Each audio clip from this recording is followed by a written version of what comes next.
Welcome everyone, welcome back. We are live again for the Azul Freediving Challenge. So this is the second part. Sorry, we had a little issue with the internet, but it's back on. Sash is back on too. I'm back on. And the next diver is Alejandra Lopez. Just in time, eh? Just in time, we're still on the first block. And she actually got a white card on her dive. So congratulations, Alejandra. She was dive in free immersion to a depth of 52 meters, and she did the dive time of announced dive time was 2 minutes and 20 seconds. So back on live. I hope that this time the Starlink will not fail again, and we can have the next divers on the live stream.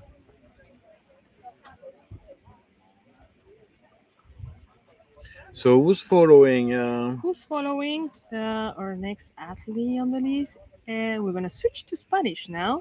So, nuestro siguiente atleta es Víctor Macías. De México, Víctor anunció un buceo a 52 metros, a 52 metros en la disciplina de Free Immersion. Su tiempo de buceo es 2 minutos y 15 segundos. Entonces ahora podemos ver a los equipos de safety colocando la línea a la profundidad. Víctor le ha ido bastante bien en los días pasados. Sí. Sí, muy bien. Y después de esta competencia está tomando su curso de instructor. Padrísimo. Y que va a ser un instructor AIDA, y me imagino que va a dar clases ahí en Tulum, que ya lo está haciendo con el scuba, ¿no? Es guía de cenotes y del mar. Y ya está añadiendo una nueva tarjeta a su currículum, y ahorita va a ser también un instructor de apnea. Tú eres instructor de scuba y también guía de cueva, ¿correcto? Sí, por eso llegué a México. Por eso llegué a México, fue antes quería aprender a bucear en las cuevas. Y me encantó. Y entonces sí, los 3 primeros años que estuve en México, solo trabajaba de guía de scuba. Y en el 2012 me di cuenta que también este sitio podría ser muy bueno para todo el tema de freediving. Se estaba empezando un poco poner de moda con los videos de Neri, que había más y más gente practicando, y dije, güey, sería bien que empezamos a hacer un poco de apnea aquí en los cenotes también. Ok. ¿Y haces de repente buceo con scuba cuando te apetece, o de plano es algo que has abandonado? No lo abandoné, pero honestamente si hay un sitio que puedo hacer en apnea, prefiero hacerlo en apnea. Totalmente. Pero si es profundo, que hay mucha corriente o que es dentro de una cueva, pues me gusta hacerlo en scuba, porque al final para mí es una herramienta más que otra cosa. Claro. Totalmente.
Acaba de iniciar su buceo.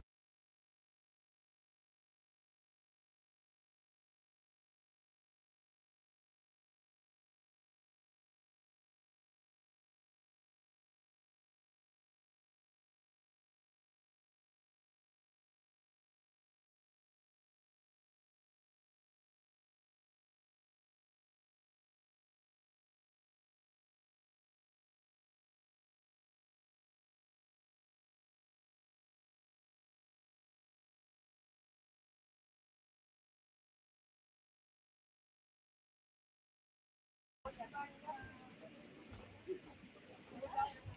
45 seconds. 45 segundos y creo que ayer platicamos estuvimos charlando acerca de los safeties que te colocan la official gate y que te acompañan y demás. Y me encantaría decirte buenas noticias con relación a eso. Están como tan disasociados algunos atletas en la línea que no tienen mucha conciencia de quién les está poniendo la línea y así, pero me parece un gran gesto, ¿eh? Y qué padre que lo mencionas para poder asociarlo hoy a mi presente y aplicar. Me encantó eso que mencionabas ayer acerca del vínculo que generas con... Rodrigo nos contaba, ¿no? Que la idea del safety que te coloca el official gate es el mismo safety que aparece primero en acompañarte. Entonces... Y siempre tratamos de dar unos consejos, hacer que se tranquilizan los atletas, para que se sientan a gusto. Yo me acuerdo la primera vez que competí fue en Bacalar, en el Azul, y me acuerdo mucho de Arturo, que también hoy está como safety, porque de la boya de calentamiento me escoltó, me arrastró a la línea principal, y dije, un taxi, y recuerdo mucho a Arturo por eso. Entonces sí, y sí lo asocio, ahí salir del agua y lo vi, como que bienestar. Sentí buena energía, ¿no?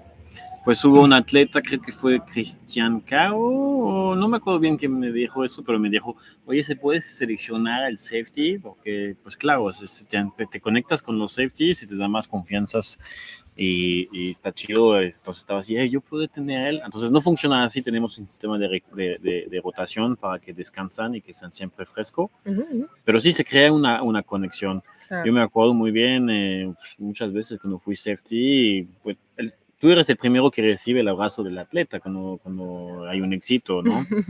Y Arnaud Geral en Vertical Blue, Alice Modolo, son franceses, estaban felices de a mí de safety primero, porque así nos podíamos hablar. Claro. Y me decía, me ayudas un poco con este, me ayudas con este. Y está lindo y se crea conexión. Ahí está Víctor, llega fuerte. Amo que tiene un tag. Llegó súper arriba, ¿no? A toda velocidad. Agarro la cuerda, hizo un buen protocolo.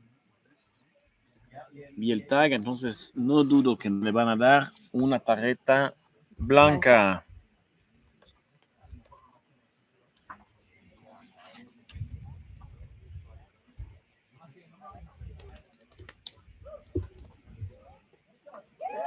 Ese white card. Felicidades, Víctor. Excelente trabajo.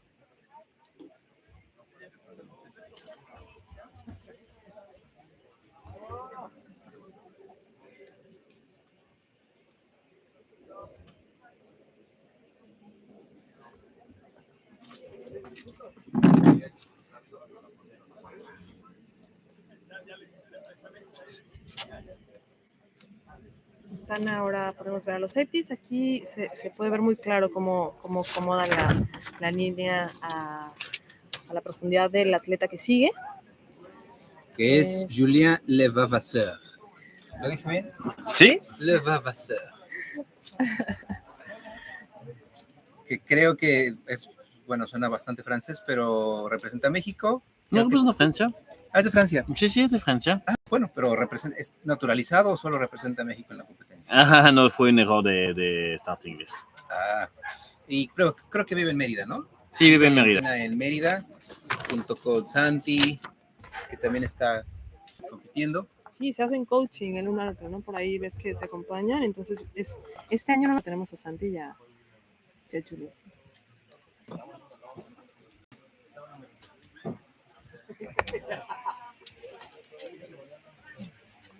Entonces,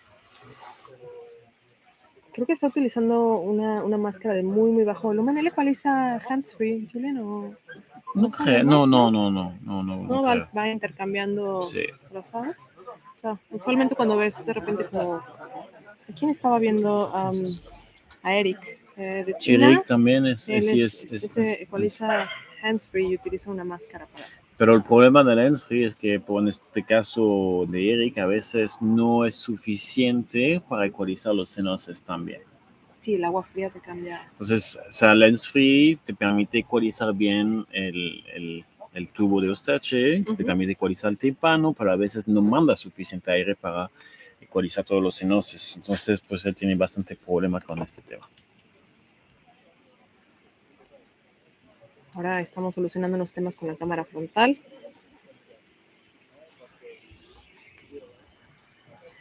A todo el team que nos está viendo, si quieren compartir el link, por favor, y interactuar, somos felices de responder sus preguntas. Si quieren traer algún atleta al estudio Palapa, por favor, compártanos sus comentarios.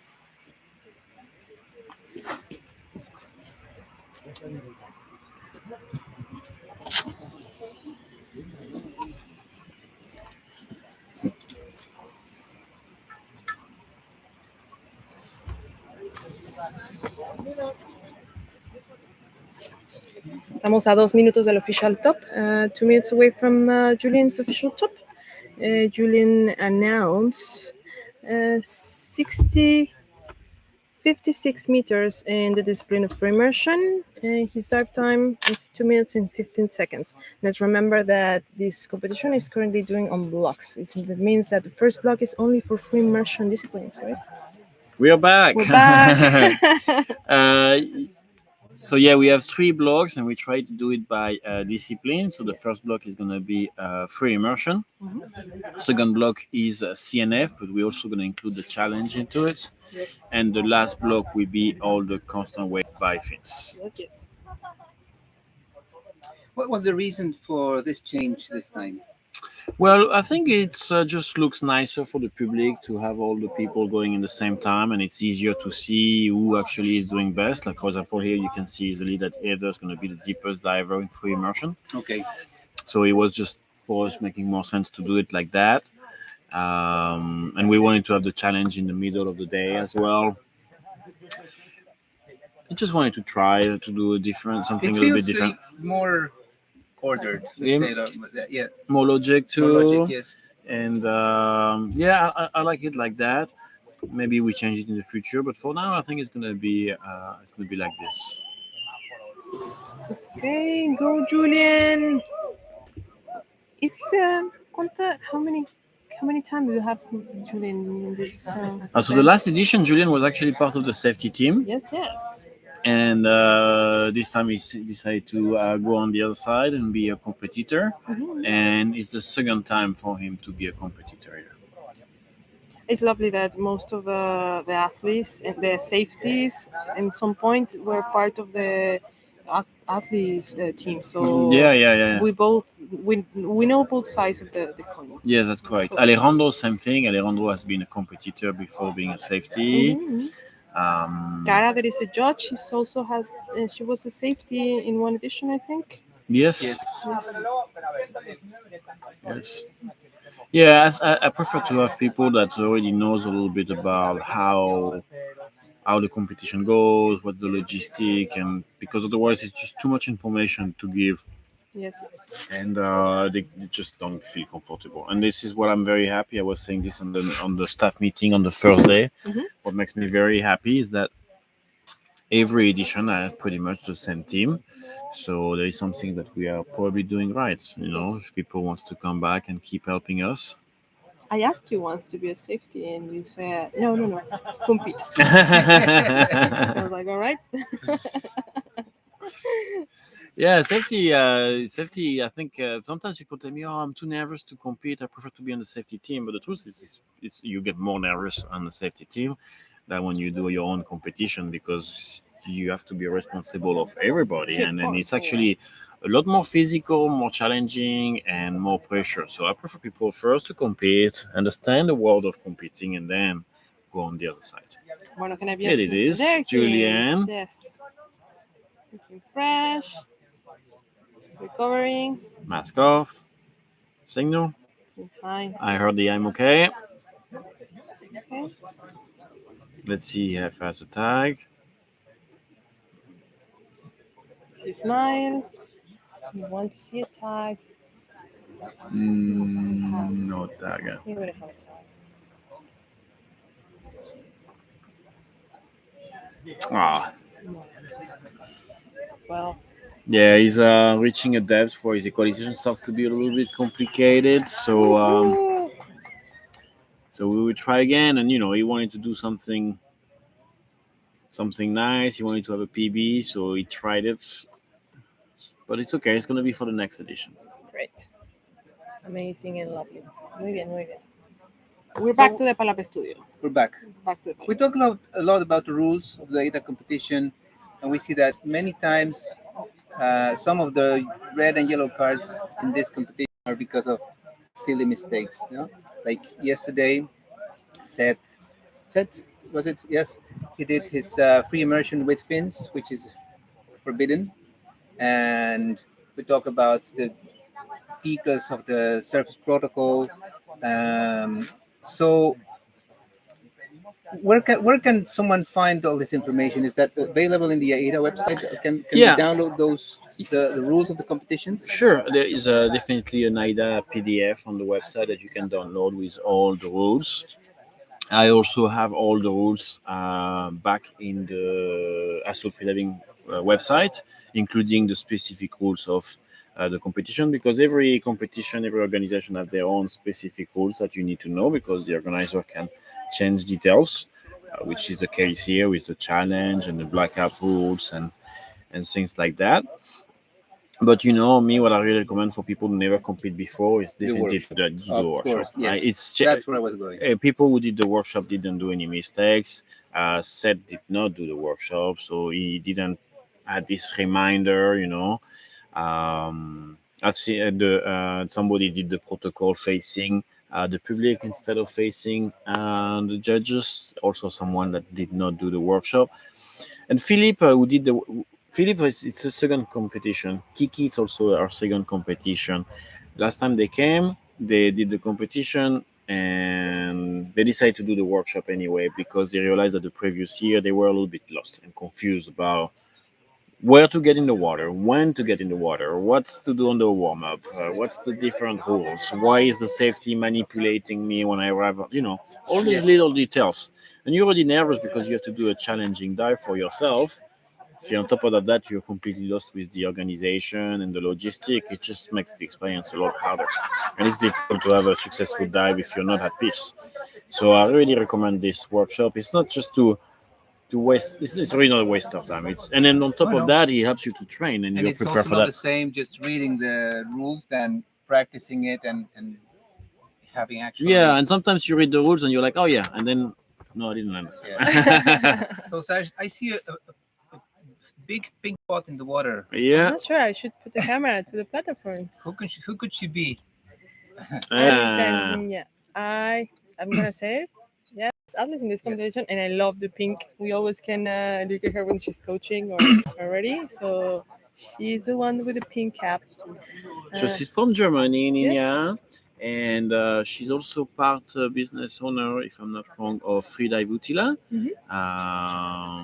This has been a shop created by Tex a few years ago, and then they've been a change, and her and her partner are now running the school, and that's why they came this year with a bunch of guys from Utila. I think there are 5 freedivers from Utila. They have a nice team. Yes. So I'm very happy to have them here. They're really strong safety divers in other competitions. Yeah, correct? they were also part of the safety team, some of them in Roatan. And Nina is a strong diver, and she's definitely trying to go for the overall. And I think it's going to be playing between her, Heather, and Sarah. Maybe I'm forgetting someone, but I think those 3 will be the strongest freediver for the overall. So if you guys want to dive in Utila, you know who can contact with. Yeah, Freedive Utila. Great team, great place. It's packing, so you can go there and stay and sleep and dive, basically. Sleep and repeat. dive. Sleep, dive, eat, and repeat. Look, see, she's relaxing and getting ready for her dive. We're a few seconds away from her official top.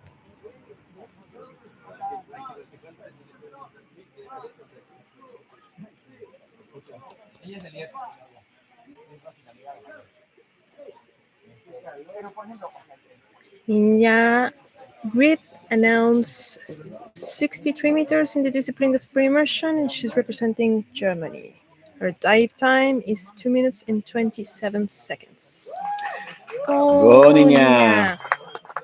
I have a question for you, Sash. Yes. So, now that I'm talking about the pink cap she has on her head. Yeah. So what's the difference in going with long hair? You know, does it make a difference in your streamlining when doing your dive? Well, I braid my hair when I'm this morning I was late, so I couldn't braid my hair properly. But most of the times, what I do is braid my hair. Otherwise, it gets really messy inside the wetsuit, and it's uncomfortable. So it's easy to make a bun, or you see most of the divers doing like Yes. a back bun. I rather. But would you feel like a drag, a special drag with your hair, or would that be enough reason to wear a cap? Other than, you know, see, I think so. Yes, and or... and also for the cold. I mean, the head is the first place where you lose heat, and it's important to feel comfortable. So I think it's also part of being warm, regardless of like if it's part of the hoodie of the wetsuit or a cap. But absolutely, it also helps with the hydrodynamic, being hydrodynamic. I think so too. Yes.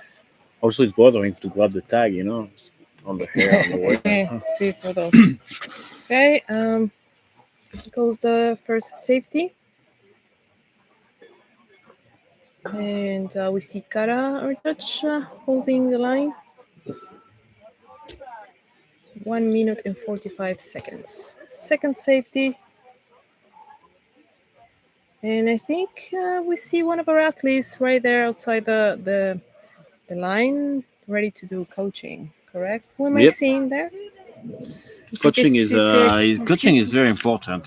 We saw it yesterday. There is some people, Virgil, for example, without a proper coaching, he might have got a red card.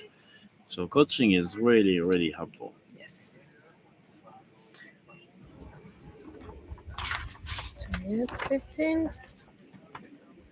And she announced 2 minutes and 27 seconds. Okay, she's a little bit past from her estimating dive time. Approaching. Here she is coming. There you go.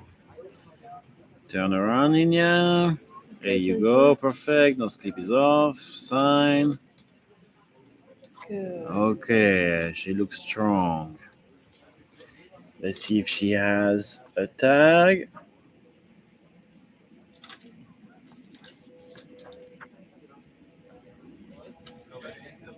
And we have a tag. She has a tag. Beautiful. Good job.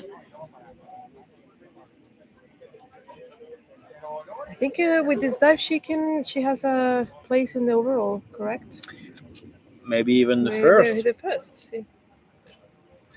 I'm gonna be as soon as that the day's over, I will count all the points and check this out. Great job, Niña. Great job.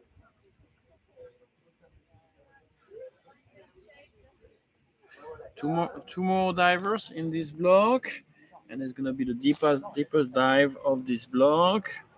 Paco is going for a 63-meter dive, and then we have Heather finishing the block number 1 with a 64-meter dive. We're also gonna have Heather here for a quick interview. I hope so. Her parents were watching yesterday and want to see her, and she had her audience here, so we're gonna bring her later. All right. For a quick interview. Back to the Palapa studio.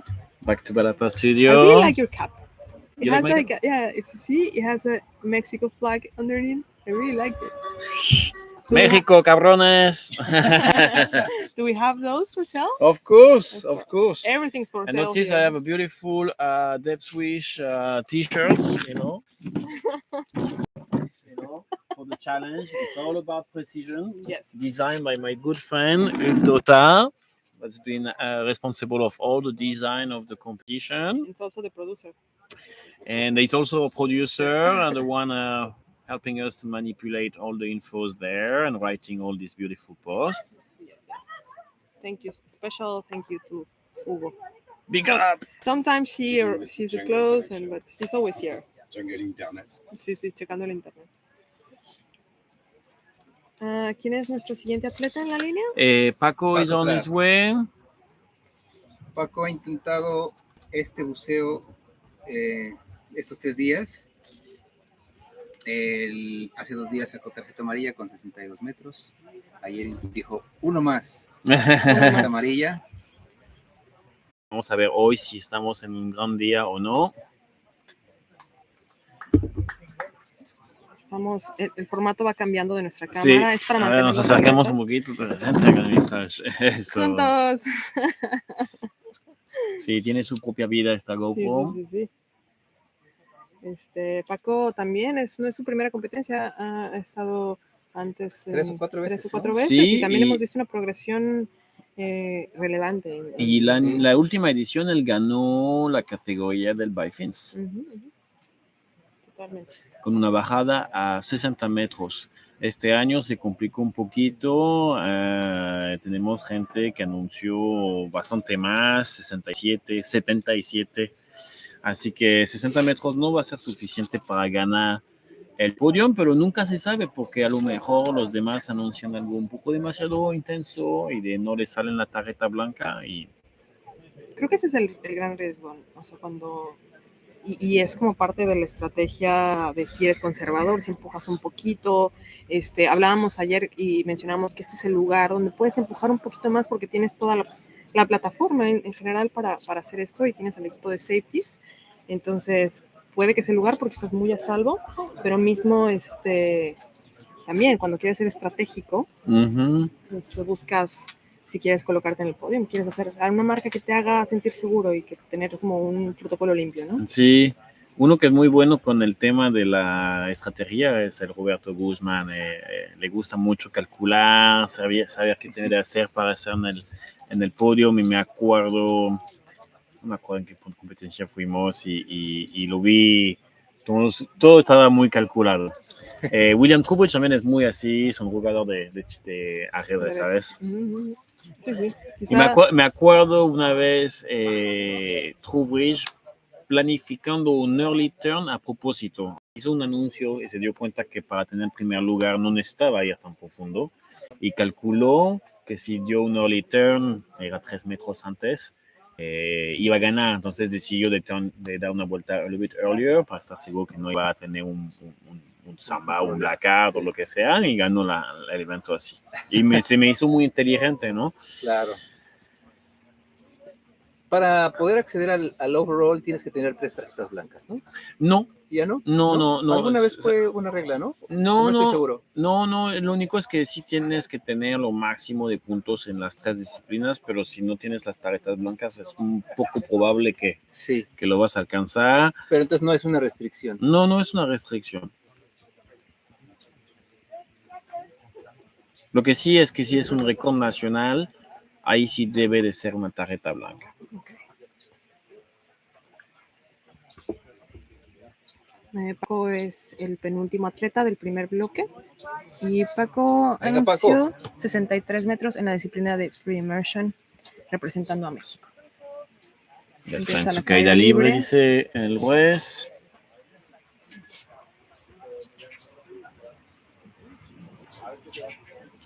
And he's pulling up. Aparentemente tuvimos una return por lo que escuchamos. La plataforma.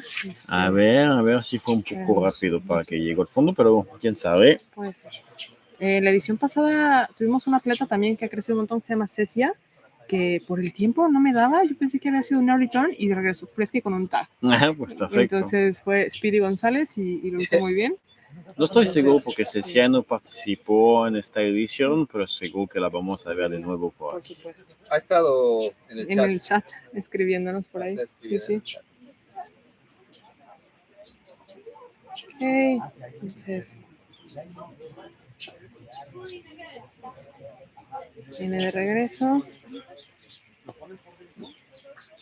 Se acerca. Eso, se ve fuerte. Y da una señal. Pero no lo veo feliz, así que sí sé probablemente una tarjeta blanca. Amarilla. Digo amarilla.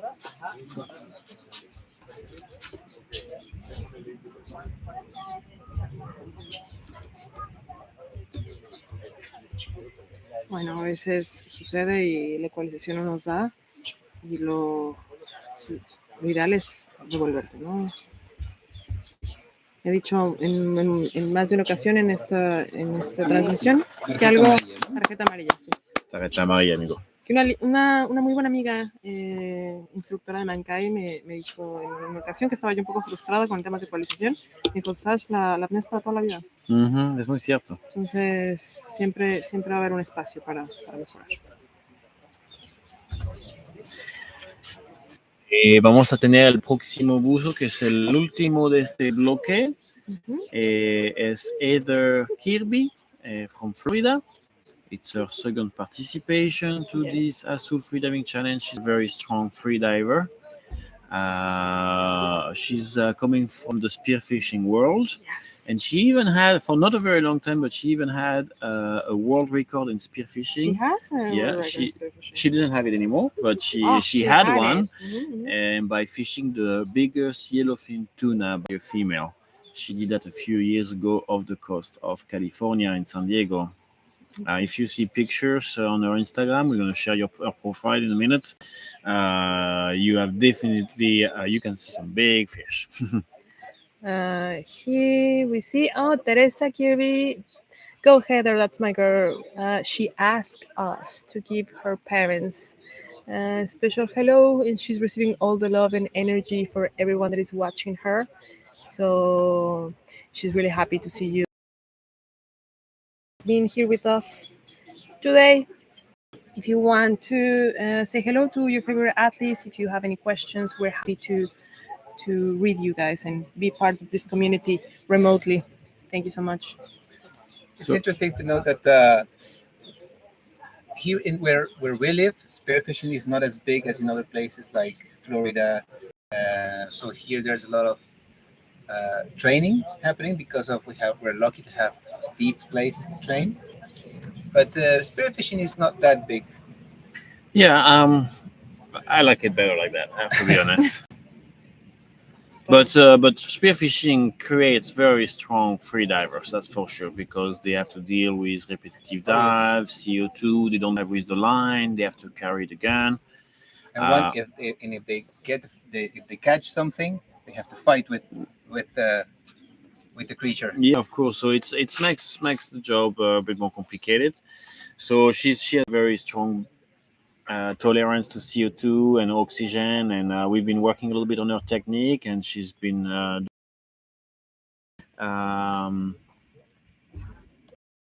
far as I know, she's also a boat captain over there in Florida. So some charter and go freediving, snorkeling off the coast of Florida. She can give you a ride. She's also a student from Pranamaya. Oh yeah, she's a student from Pranamaya.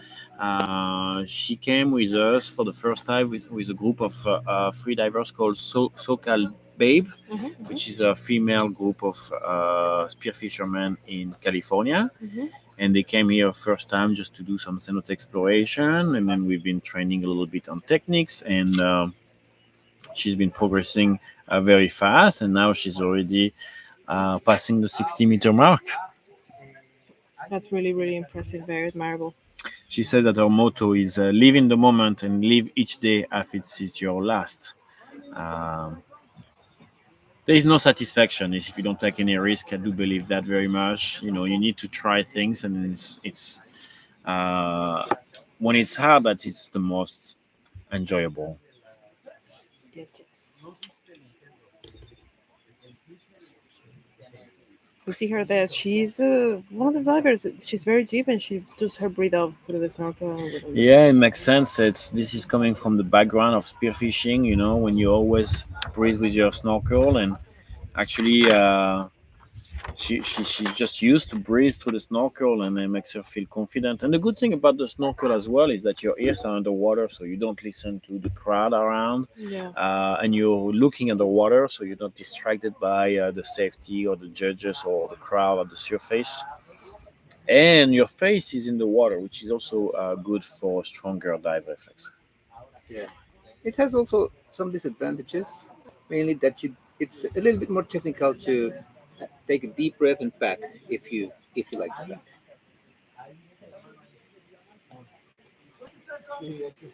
We are a few seconds away from her official top. Had announced 64 meters in the discipline of free immersion. Her announced time is 2 minutes and 22 seconds. So, sending good vibes. You got this. Go, Teresa. Thank you so much for watching us. And this is the official top.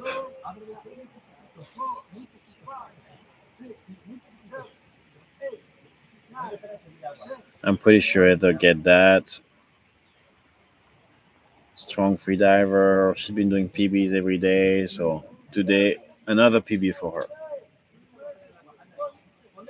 So she's going free immersion. So for the one who are not very used to the different freediving discipline, the free immersion is the technique where you go down by pulling the line, and you're not using fins. So you're only using your arm to go up and down. It's not the most technical way. Actually, it's one of the most enjoyable way to dive, but it's also a slow way to dive. So if you want to do deep dive, you need to have a good breath hold. And it's also like a discipline to practice your equalization, since you have a rhythm that you actually be able to control. And practicing equalization is. Yeah, for sure. I mean, the faster you go down, the faster the pressure change, and the Yes. faster you need to equalize, making it harder. Yes, yes.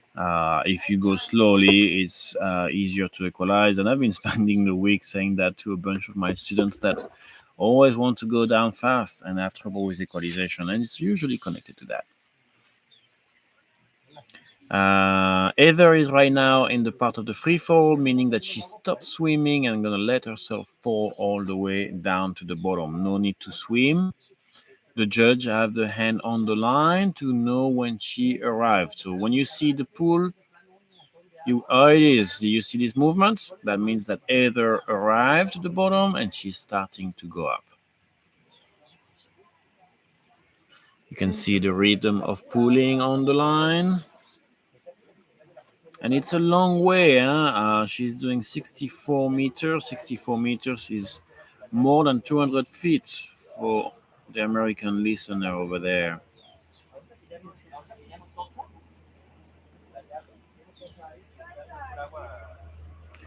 Dive time is already 2 minutes. She's already been underwater for more than 2 minutes now.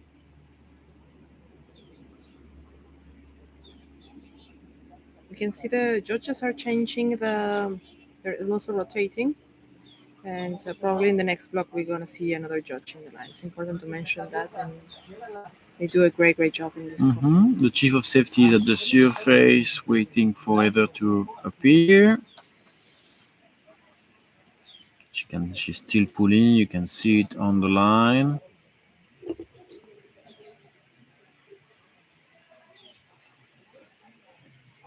Suspense. As you can notice, it's a long dive. You guys can hold the breath in the same time back home. Here she is coming up. Okay. It is. Breathe. Mask. Sign. That looks good. Very clean. And she's going to grab a tag. We have a tag. There you go. Good job. Now we just wait for the decision of the judges, but it looks like a white card for me. Yes. We see a smile. I love seeing them smile. Happy dives.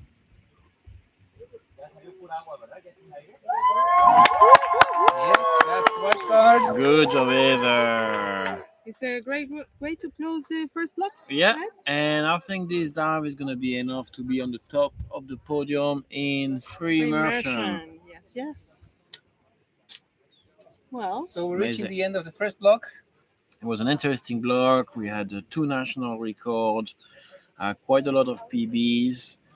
Did we get any red card? I don't think so. I don't think No. so. Not, We had a couple of yellow not cards for today. early turn, but no red cards so far. The first day was quite interesting. Yes. Yesterday, the guys behaved pretty good. And let's see for the second block. The second block is going to be quite interesting with some pretty deep CNF dive and some challenge. So the first diver going after the break is going to be Pepe Salcedo for a 70-meter challenge. So get your watch ready and let's see if they make that. Meanwhile, we're going to take a little break and we will be back in 20, 25 minutes. something like that. All right, so see you soon, everyone. see you guys. See you. Stay tuned.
Hola, hola. We're back. Español, Español, francés, español, japonés. español. Español. Empecemos con el español, el inglés y luego trataremos de Bueno, pues ya hablar estamos de en vuelta francés. en el segundo bloque del último día del Azul Freediving Challenge, edición 2020, otoño 2023. Y vamos a arrancar este bloque con el 70 Challenge. Vamos a platicar qué es el 70 Challenge. Creo que El 70 Challenge, lo hemos dicho en los días anteriores, es un reto para los apneístas más experimentados, donde el reto consiste en bajar 70 metros en la disciplina que de su elección. ¿Prefieran? Pero tienen que anunciar en cuánto tiempo lo van a hacer y tienen que hacer exactamente en ese tiempo, con minutos y segundos. sin computadora. Sin computadora, Sin sin alarmas, asistencia. Sin alarmas. Ujú. sin Por nada. eso hablamos de buceadores experimentados, porque normalmente tú usas las alarmas Ujú. para identificar a qué altura, a qué profundidad estás, en qué momento haces el mouthfeel, en qué momento te dejas caer. Pero aquí es solo las sensaciones. Precisión. Precisión. Y No, hay nuestro más primer, experimentados porque son 70 metros, que no Claro. cualquiera lo hace como Cualquier fácilmente, día. ¿no? Cualquier día. Realmente los que lo van a hacer son atletas que hacen, que creo que todos han hecho 100 en algún momento. Así, ¿Podemos Sí. ver qué atleta tenemos en la plataforma ahorita? Pepe Salcedo, que había sido el gran ausente, Ujú. finalmente está hoy aquí con nosotros. Pepe, sin duda, es uno de nuestros atletas más experimentados, que nos ha representado en múltiples competencias. Ujú. Recién volvió del Mundial, me parece, representando a la Federación Mexicana por ahí. Así es, impuso Entonces- continental, lo cual pues nos deja con un muy buen sabor de boca. También participó previamente Ujú. ¿no? Previamente. en el Caribbean Cup. Ujú. Pues ahora lo tenemos de vuelta aquí compitiendo en el challenge, ¿no? el 70 Challenge. Podemos ver que Pepe se está relajando en la línea y está a unos segundos de su anuncio y de su official top.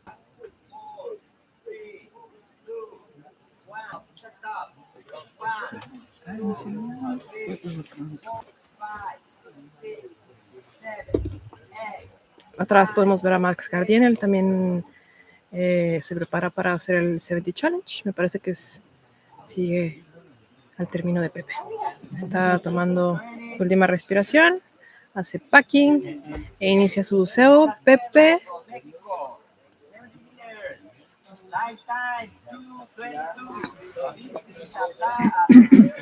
Challenge.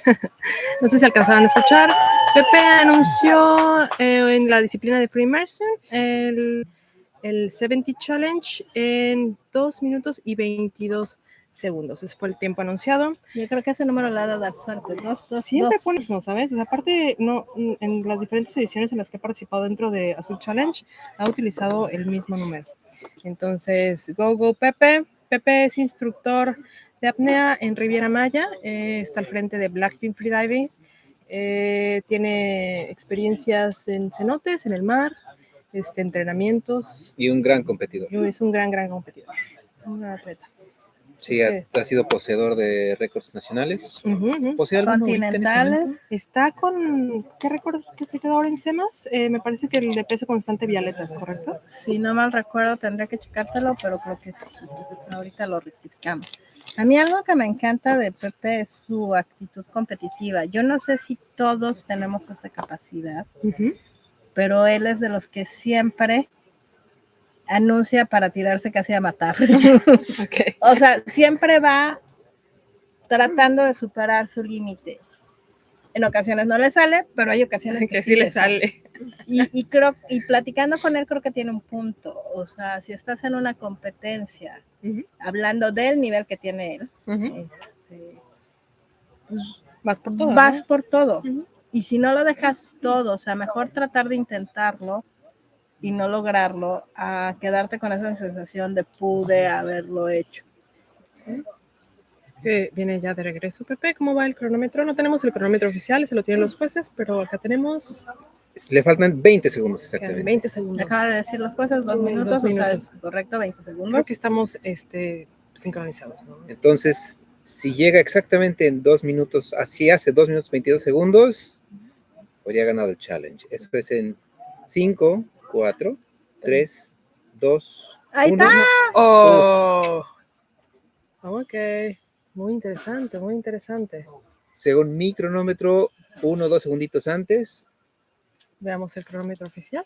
Espero haberme Habrá tardado. que esperar a conocer la decisión de los jueces, que no la vamos a saber ni siquiera ahorita, la sabremos hasta hoy en la tarde en la premiación. Una premiación totalmente. Tenemos un tag y tenemos una sonrisa.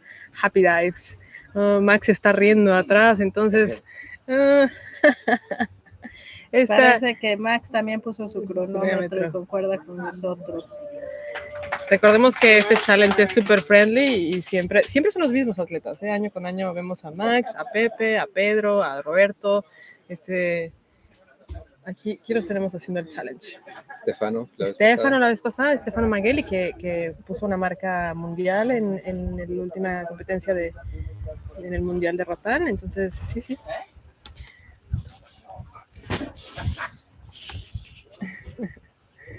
Excelente. Regresamos al Palapa Studio.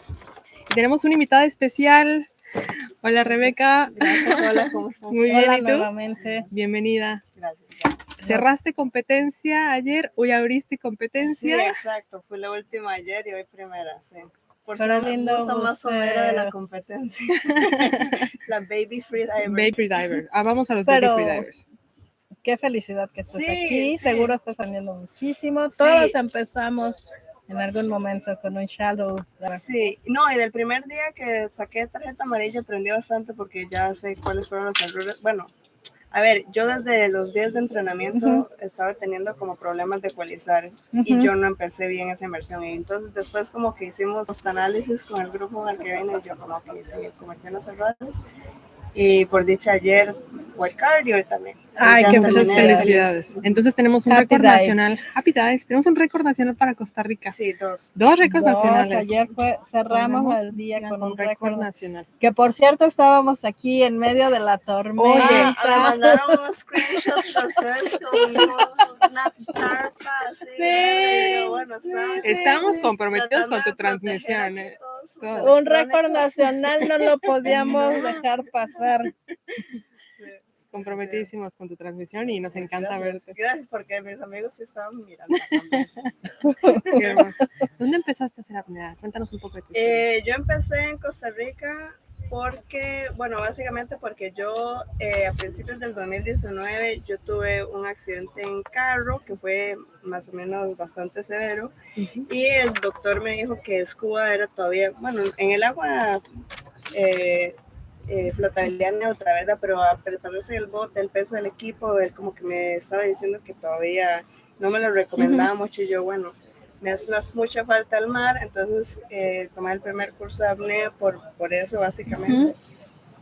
Y pues obvio me gustó mucho, nada más que cuando yo volví a Costa Rica después del accidente yo estaba viviendo en el Valle Central, entonces me quedaba un poco lejos del mar, entonces yo casi no tenía tiempo para ir. El AIDA 3 lo hice el año pasado, antes de mudarme a Honduras, que ahora llevo como un año viviendo ahí. Y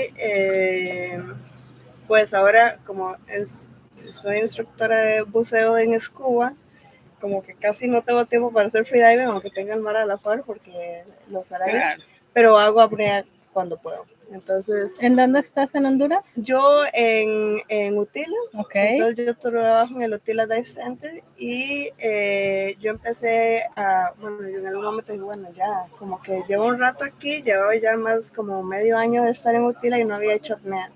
Entonces fui a Utila Freedive, que son el grupo con el que estoy, que somos en total 5, los conocí todos en Utila Freedive. Wow. Y donde yo trabajo en el Dive Center, Utila Dive Center, recién empezó el programa de apnea también. ¡Ay, padrísimo! O sea, ya tenemos ambos. Ya hay un hotel que ofrece servicios de buceo libre, entonces. Sí, porque UDC tiene el Mango Inn, entonces tienen ambos, sí, tienen el hostal y tienen. Wow. Es padrísimo que hemos visto, es una historia más de buzos que abandonan el tanque y bueno, abandonado, yo soy no estoy diciendo que tú, y mira, o sea, es cuestión de tiempo. We'll see, Mientras tanto, Max Gardien se está preparando. Max también es uno de nuestros atletas favoritos. Sí. Oui. De nuestros favoritos. Max, we should move to English, do you think? Okay. So Because we don't speak French. I'm about to move to French, but I can't yet. Max, bueno, en español, ¿cómo prefieras? Max Gardien es un apneísta francés que vive en Riviera Maya. Es un experto en ecualización. Imparte unos talleres buenísimos que enriquecen muchísimo a cualquier atleta. Yo creo que ya debería de tomarlos. Sí. Yo por ahí tomé una clínica con él. Está en sus últimas respiraciones. Eso que vemos que hace es una técnica de packing para buceo avanzado, ¿no? Para apneas más profundas.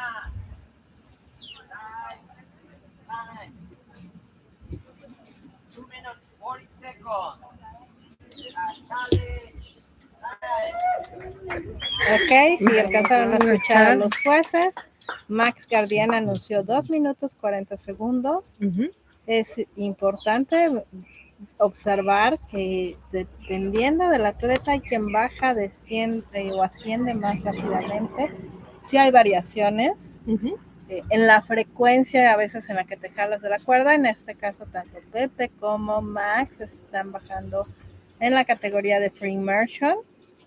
Y si notamos, Max tiene 20 segundos más que Pepe, casi, 18 segundos más que Pepe, pero si nos podemos dar cuenta en el movimiento de la línea, Max empezó su caída libre mucho antes, ¿no? Calculo que entre unos 18 metros, muy posiblemente, él empezó su caída libre, entonces eso hace un buceo un poquito más largo. Max en otras ediciones había sido bastante preciso y ganó el challenge de la edición pasada. Que ya en la edición pasada se había acumulado una bolsa muy interesante. Sí, había ahí, al final se dividió entre 3, ¿vale? O sea, el primer día lo ganó Roberto Guzmán, el segundo día lo ganó Max y el tercer día lo ganó Pepe, entonces se dividió en 3. Hubo ganador todos los días. Sí. Sí, no, hubo muchísima tensión y hay expectativas con el challenge. Y ahorita, según lo que nos decía Juliana, en la mañana nadie se ha ganado esa cantidad en lo que va de esta competencia. Vamos a ver si hoy las condiciones cambian y alguien se lleva los $1,000, que no son nada despreciables.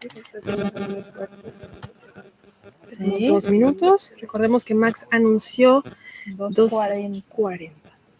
Entonces, y llevamos 2:10. O sea, todavía estamos a medio minuto de verlo emerger a la superficie.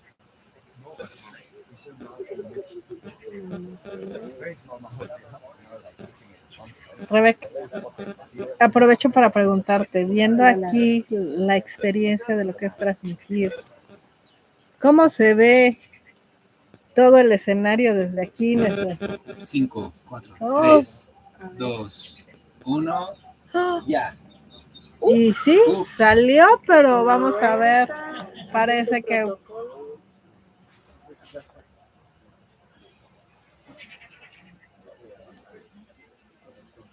Hola, Wilk. Según mi humilde cronómetro, llegó 1 o 2 segunditos tarde. Humilde cronómetro. Recordemos que estos buceos se verifican con la cámara que está al fondo del plato. Entonces se revisa. Y es contra el cronómetro del juez, ¿verdad? Sí. Oui. Bravo, Max. Bien, Max. O sea, tampoco les ponen una computadora de la competencia. O sea, me parece que sí llevan un official gate sin alarmas. O sea, sí llevan una computadora pero sin alarmas. La official gate es siempre que no tiene alarmas, ¿no? Tengo una pregunta para ti. Sí. ¿Ok? Entonces teníamos ahí que nos comentaba el equipo de safeties que el safety que te coloca el lanyard y el official gate es el mismo safety que aparece en primer plano. ¿Tú notaste quién era? Yo no me había dado cuenta al principio, pero ayer sí. Ayer porque Ale he calentado un par de veces con él, entonces le conversamos y ayer él me puso el gauge y cuando yo empecé mi subida, yo lo vi a él, le sonreí y él me dijo, sí, como que ya yo vi, me alegré cuando lo vi, como que ya yo venía feliz, obvio, porque había agarrado mi tag al fondo, y yo, mira que se sonreí, yo venimos para arriba. Y sí, como que no lo había. Tenemos al menos una persona que una sí ¿Fue logró. con su tiempo? ¿No? Oh. ¿Sabemos? Del gauge. No, estábamos diciendo, no, es que tenemos al menos una persona que sí se dio cuenta y que sí generó una conexión con su safety, porque nos explicaba ya Rodrigo que justamente eso se hacía para generar una conexión con el atleta. Y tanto Sash como yo era así de, o sea, jamás hemos visto quién es nuestro safety, no nos recordamos. O sea, si es el mismo que nos yo puso. Sí sé, nada más que, bueno, el primer día, como yo no pude ecualizar desde 10 metros, yo cuando venía subiendo venía bravísima y Peter, que fue mi safety, el primer safety, él se dio cuenta, por supuesto, porque él me había ido subiendo y él me preguntó, como que señaló el oído y yo, sí, no pude ecualizar. Y él como que me hizo cara de como, bueno, ¿verdad? Y hoy yo estaba con... ¿Cuántas conversaciones Pricey profundas literalmente literal, se tienen? sí. Y Pricey hoy, bueno, los 3 días Pricey, yo le sonreí cuando la vi y ella me hizo un corazón y yo ¿Quién? como... ¿Siria? Le decían, bueno, Pricey fue instructora en UDC donde yo trabajo ahora, Pulitzers. Sara. Pulitzer, Sí. que le decían Pricey por Pulitzer. Sí. Y cuando calenté con ella el primer día, como que conversamos por eso, porque mi jefe y mentor fue mentor de Dive Master de ella, porque ella trabajó ahí hace muchos años. Y ella fue mi safety también. Entonces, qué bonito que te la encuentres por acá. Qué lindo. Aparte, todos queremos a Sara. Sara es de esos personajes adorables que, o sea, no hay forma, la quieres. O sea, claro. Bueno, en realidad todos los del safety team los admiro un montón. No, yo por supuesto sabía que era bien pesado el trabajo, pero ahora viéndola aquí en la competencia, o sea, no podría admirarlos más. Realmente son, además de usos súper fuertes, son súper lindas personas. Todos en el warm-up line tienen un montón de feedback.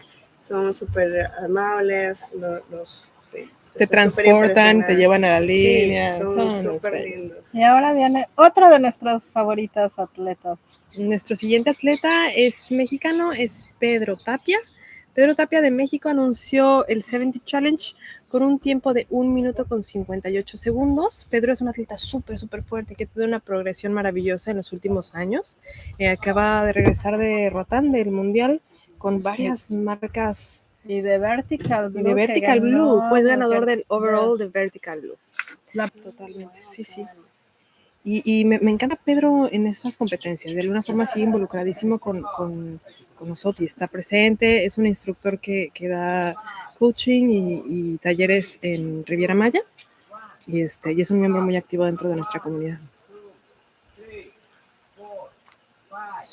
Tomando respiraciones, está haciendo packing. Él va a bajar con monoaleta. Su buceo va a ser con monoaleta. Es como la disciplina que más, su marca personal más profunda y ahí se puede ver. Ay, qué linda entrada. Qué linda entrada. Y podemos ver que en la cabeza tenía una lámpara, no sé si pudimos notar eso. Nuestro cenote no Desde tiene... aquí sin conocer, diría yo que es como los snorkelers. ¿Te acuerdas la caricatura? De los snorkels, la caricatura, pues parecía. ¿Tenías el snorkelito acá arriba? Bueno, no es un snorkel que le vaya a dar superpoderes abajo. Es una lámpara. Esta lámpara le permite al atleta ver el tag. Usualmente en el bottom plate podemos ver que están los tags muy claramente y hay usualmente luces de baterías que van cambiando constantemente, pero también le brinda muchísima seguridad a los atletas poder ver la línea cuando van en caída libre. Creo que brinda mucha seguridad. Yo no llego tan profundo para decir que la necesito, si se pone oscuro, pero alcanzo a ver la línea bastante bien. Como que uno se siente cómodo, ¿verdad? Como que puede seguir la línea, sabes que vas bien. Sí. Perfecto. Touchdown. Y podemos ver el pequeño jalón que va a ser el turn. Recordemos que en esta disciplina van muy rápido, por eso los safeties se adelantan un poquito a su bajada.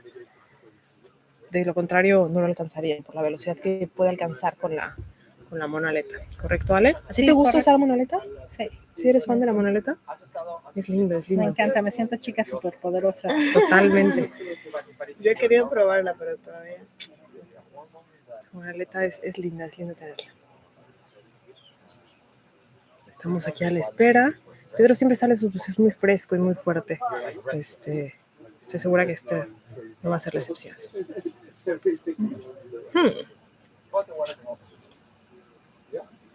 Creo que Según mi cronómetro faltan 5, 4, 3. 2, 1. Oh, Salió antes, Ok. salió muy rápido. Pero creo que el cronómetro del juez está digo, un poco adelantado. Entonces a lo mejor sí la tengo. puede ser. Porque cuando el juez dijo 145, el mío estaba como en 43. Ok. Hay buena A posibilidad. lo mejor yo me equivoqué. Que han sido. Hoy, los días pasados estuvieron muy alejados de su marca y el día de hoy los atletas han estado cerca, Todos los días ha habido uno que está como a un segundito, ¿no? Ayer Ujú. él y Max ambos tenían un segundo, uno estaba uno por encima y uno, Sí. uno por un segundo por debajo. Tenemos una tarjeta blanca. Sí, el primer día fue un poco caótico para todos, ¿eh? O sea, yo no vi como que. Entonces, pero bueno, excelente trabajo. Muchas felicidades, Pedro. Muy bien. Regresando al estudio Palapa. Ahí. Vamos a hacer una modificación. Ay, perdón por el francés. Amigos, si descansan a escuchar. Bueno, nuestro siguiente y último competidor en el Azul Freediving Challenge es uno de mis atletas favoritos dentro de esta competencia. Que no escuchen tus atletas favoritos toda la grabación porque van a descubrir que tienes muchos. Es que favoritos se van a enojar contigo. Por no ser exclusivo. Estoy llena de amor para dar, entonces me hace muy feliz ver a mis amigos desde este Palapa Estudio. Nuestro siguiente atleta en la línea es Roberto Guzmán, mexicano. Él anunció un buceo en constante vialetas al 70 Challenge en 1 minuto con 55 segundos. Robert es un atleta también súper experimentado que ha colocado marcas bastante retadoras y ha tenido un gran crecimiento en su carrera en los últimos años. Quedó en 4º lugar en Vertical Blue. Entonces tuvimos a 2 mexicanos en los primeros 5 lugares de Vertical Blue, un montón. El deporte está creciendo muchísimo y tenemos mexicanos. Sí. Entonces, un primer lugar, Pedro, Roberto quedó en 4º. O sea, me parece que tenemos altos personajes de la apnea en nuestro país. Sí, realmente ahora que fue el mundial, además, me dio gusto ver que la selección mexicana pues era lo suficientemente fuerte para estar al tú por tú con el resto del mundo. Claro. O sea, creo que estamos muy cerca en las categorías seniors. CEMAS ha reconocido que el deporte ha crecido y muestra de que ha crecido. Abrió hace algunos años lo que es la categoría Master, 50 años y más, y son como el resto de los deportes que van de 50, 54, 55, 59, 60, etcétera. Y Pepe están ya muy cerca de los primeros lugares de las grandes marcas en las categorías de senior. Impusieron récords continentales en este campeonato mundial. Estuvo Seth con nosotros, llevándose 3 medallas de primer lugar, una de segundo. Lalo Escalante también se llevó una medalla de plata en CNF.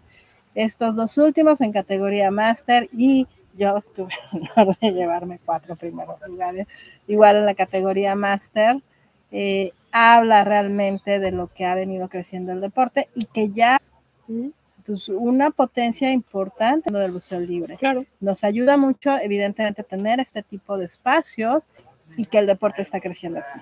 Claro, y tener esas plataformas. No dejamos de agradecer a Pranamaya Freediving por crear este espacio. Azul Freediving Challenge ha sido un precursor totalmente en el desarrollo dentro de este deporte, para desarrollo en muchas ramas, ¿no? O sea, es todo. Entonces, Muy agradecidos con Pranamaya, muy agradecidos con Julien por esa plataforma.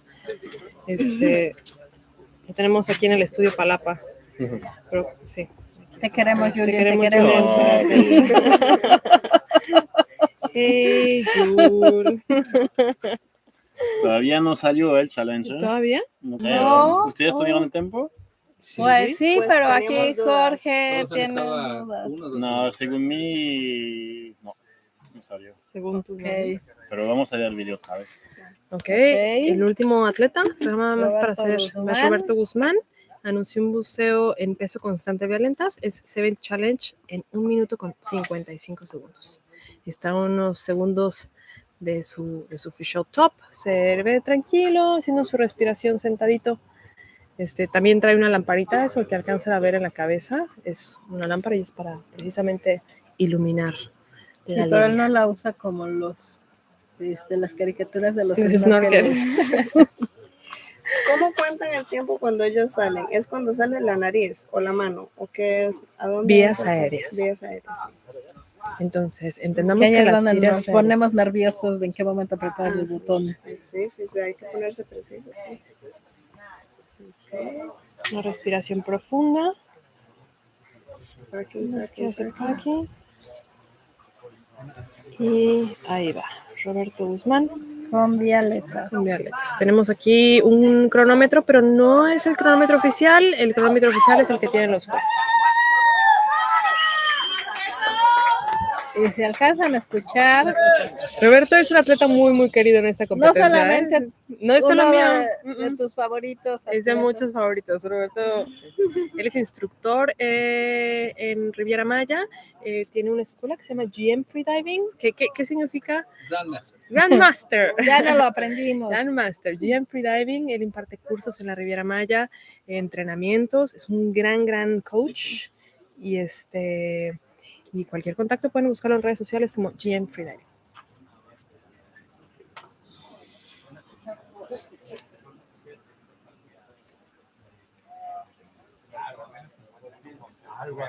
Estamos a la espera. A la expectativa. Ujú. 1 minuto. 1 minuto. Creo que mi cronómetro coincide perfectamente con el de los jueces. Esta ocasión, Eso es bueno, perfecto. eso es bueno. A ver, creo que sí. Lo hicimos muy bien. Touchdown ahí.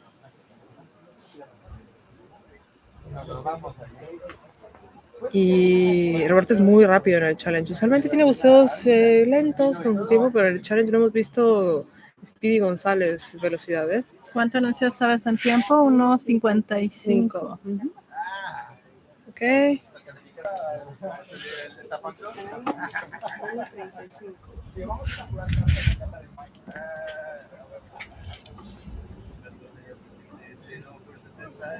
Así es. ¿Cómo vamos en tiempo?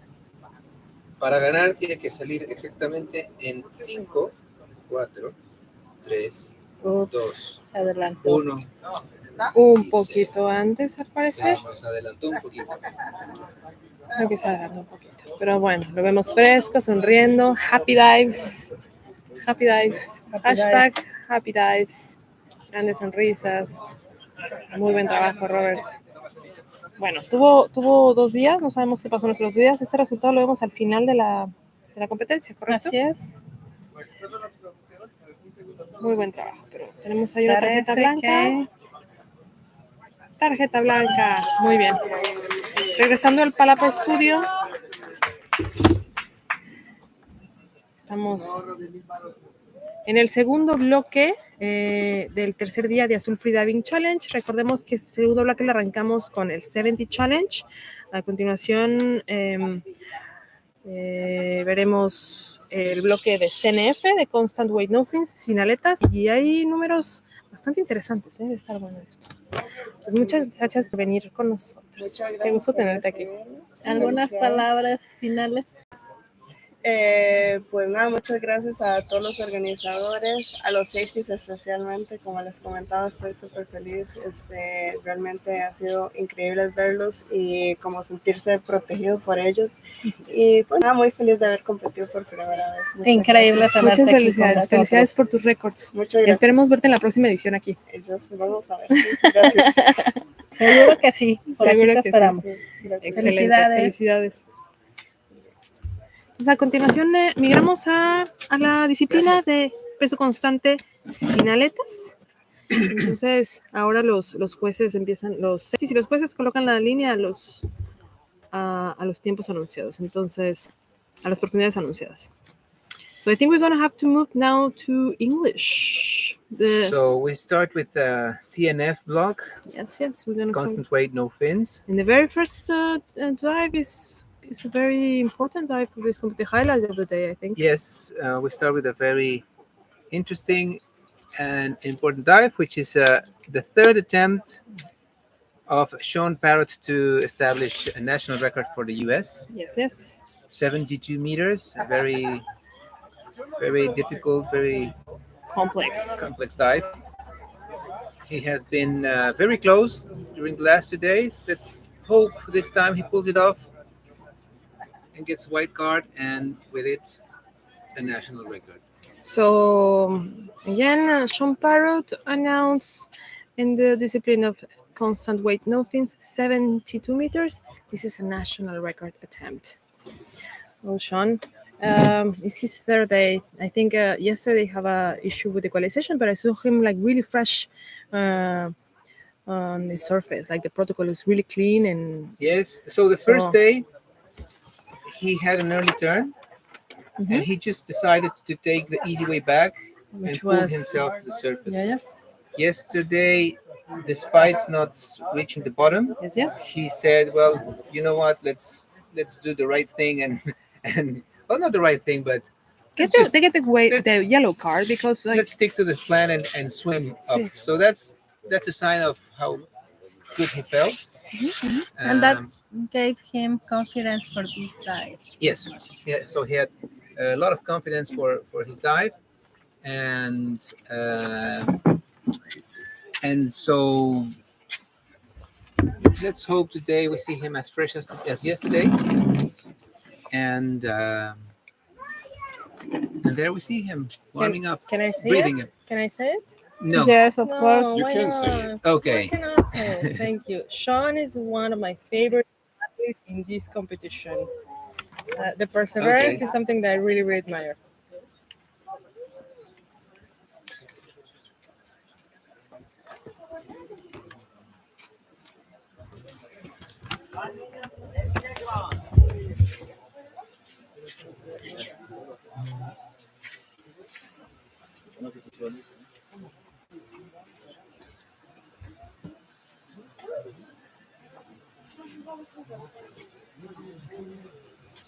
Okay. Just remember, Sean is trying to break the previous national record from United States that has been set for a while.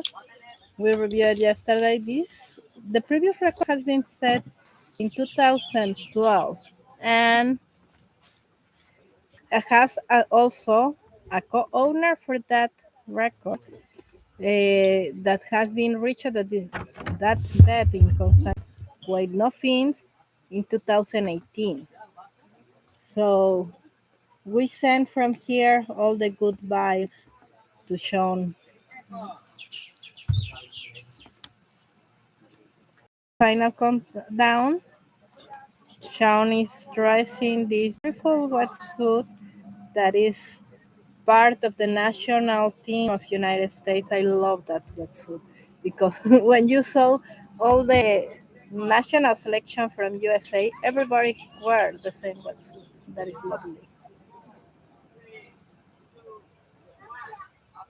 So there's the official top.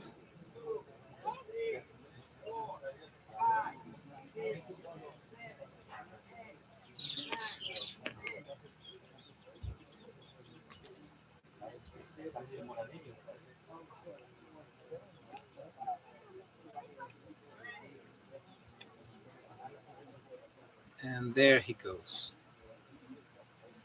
So expect this dive to last around 2 minutes 27 seconds. That's what he announced.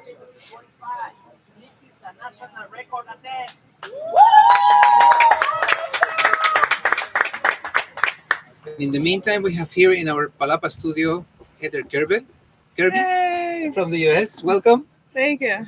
So we're going to chat with Heather a little bit, but well, we'll watch this dive because it's one of the highlights of today. Let's see if Sean will pull it off or not. Hopefully he does. This is his third attempt. Um, so I think everybody is expecting a good result in this one.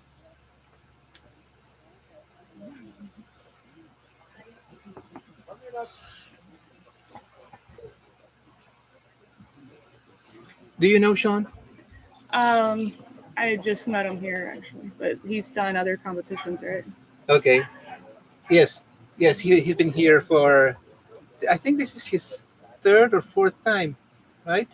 No, he's a common freediver for this event. Yeah, I just met him this event, but I was asking him about Team USA and all that, so he was telling me some stuff about it. But he's a strong diver. Oh yes, he's very Absolutely. strong. Very strong. There goes the first safety. 72 CNF. 72 CNF is That's a lot. really Challenging. tough dive. Also, as it is fresh water, that adds an additional complexity to this. Yes, we've Wow. had yesterday we interviewed Roberto Guzman. Oh, the first day, and he said that especially in CNF, in fresh water is really different than in salt water. We are waiting 2 minutes and 50 seconds. To announce it, 2 minutes 45 seconds. Okay, so he's 5 seconds past from his start time. No, No, 1 minute.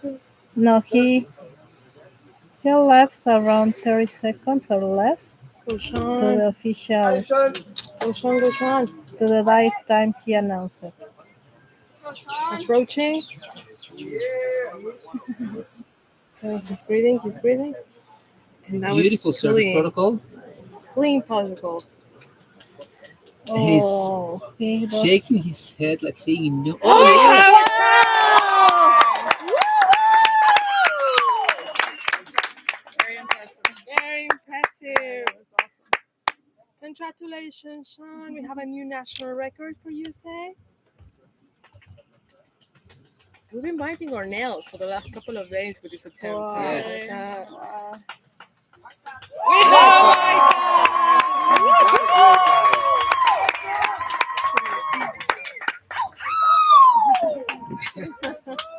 So yeah, that was really good dive. Yeah. Very successful. People are very excited. I'm excited. I'm really happy. I'm very happy. That was Very awesome, happy. man. It was. But yeah, now we have Heather with us. Welcome again. I'm in love of the people and all the love that you're receiving Really? in your transmission. So My BFF is watching. Thank you for watching me, Don. I love you to death. everyone was sending Thank me you, the my most mom and dad amazing watching too. So how has it been this journey in this competition?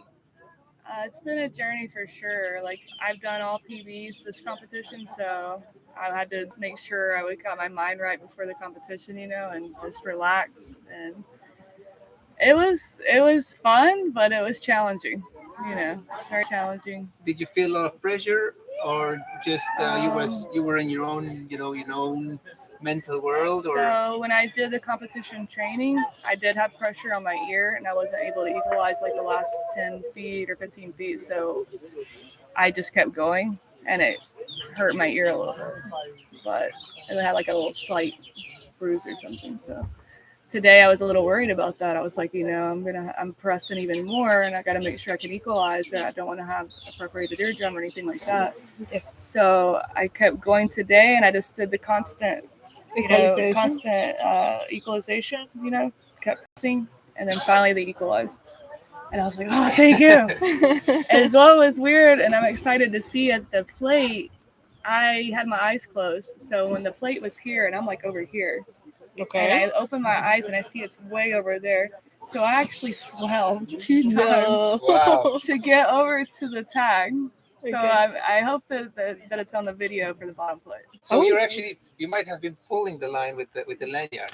Yeah, I was stretched out as far as it goes, like way over here, and the plate was like over here. Wow. We should look for that. Yes. And video of I the water, was kind of worried about that with me swimming down there, because you're not supposed to make any sudden movements and stuff. Yeah, but I just yeah. did 2 little, arm strokes. Yeah. and swam over to it, grabbed it, and I was like, oh, I have to relax coming back up because I just did that, right? And I was like, I gotta relax. So I made sure to relax coming back up. And the dive felt really good. I felt amazing. Thank you, Jesus. Thank you. You look very fresh on the surface, and you've had a very clean protocol. So congratulations for the PB. Amazing work. I'm excited to see what I can do without the mask. I'm gonna start training that next. With a nose clip? Yeah, with a nose clip with Pranamaya. That's amazing. That's a very good idea. I think you're gonna feel much when you migrate and you feel comfortable with having water on your face. Your possibilities of equalization are gonna be like, poof. Yeah, You're gonna I've do tried great. it a few times and I just haven't got 100% used to it yet. But I'm gonna make myself get used to it so that I can go deeper. Tell us about your what you do. The spearfishing is super excited. Yeah, you have a big spearfishing background. I love spearfishing. I have a few world records: Cubera snapper, tuna, bluefin tuna, 171 pounds. Wow. I have one. I actually did spearfishing nationals, and I actually got a world record during the spearfishing nationals with a carp. I think it was a pregnant carp, but it was a huge carp. And I looked it up later. I was like, oh my God, that was a world record. And it was actually the biggest fish of the tournament with 62 competitors on that tournament. It was last year at Lake Powell, Utah. What's the best place where you go to for spearfishing? In the West Coast, East Coast? I really like Costa Rica and Panama. And San Diego, California are my top favorites. Places to do. Yeah, I love Mexico too. There's big fish, like near La Paz. In that area, there's big fish there. That's where I got the big cubera. Okay. And what's the, I guess, I'm not a really spearfishing expert, but what would the most technical part of spearfishing, just the weight, or once you get a catch, just struggling with taking it with you out of the water? The most dangerous about spearfishing, I think, is your breath hold, because you're hunting, so you're looking for fish. So whenever you see a fish, if you're already at the end of your breath hold, you're gonna go for it, right? Yeah. So it's a little dangerous. But just really fast. Sorry for the interruption, guys. We have Luke Harmon from USA. He announced a dive of CNF, constant weight, no fins, 66 meters. Luke is one of our favorite divers in this competition. He's been part of Azul Challenge for more than one edition. We've seen here he's part of the inventory as well. So we're happy to see him and Megan here. And he does CNF pretty much. That's all. Yeah. All he does. All he does. I guess he's really good at the others, but we always see him competing in CNF. Yeah, he only announced CNF. We can see his wife, Megan, lovely Megan, is in the right next to the platform to do the coaching. They do a great team. I like them a lot. And see this Heather, your skin looks amazing. Thank you. Thank you so much for texting us, guys. We're happy to read your messages. If you want to say hello to your favorite athletes in this competition, if you want to see someone sitting here, please text us. And thank you for being part of this beautiful community remotely. Right? Absolutely right. That's my announcement. Sorry.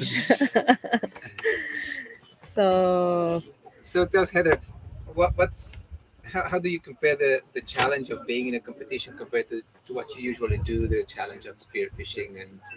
And the people are different, like I feel like with spearfishing there's a lot more egos involved and it kind of gets in the way a little bit, and with freediving people are just a lot more friendlier and a lot nicer, for sure. We full of love, yeah.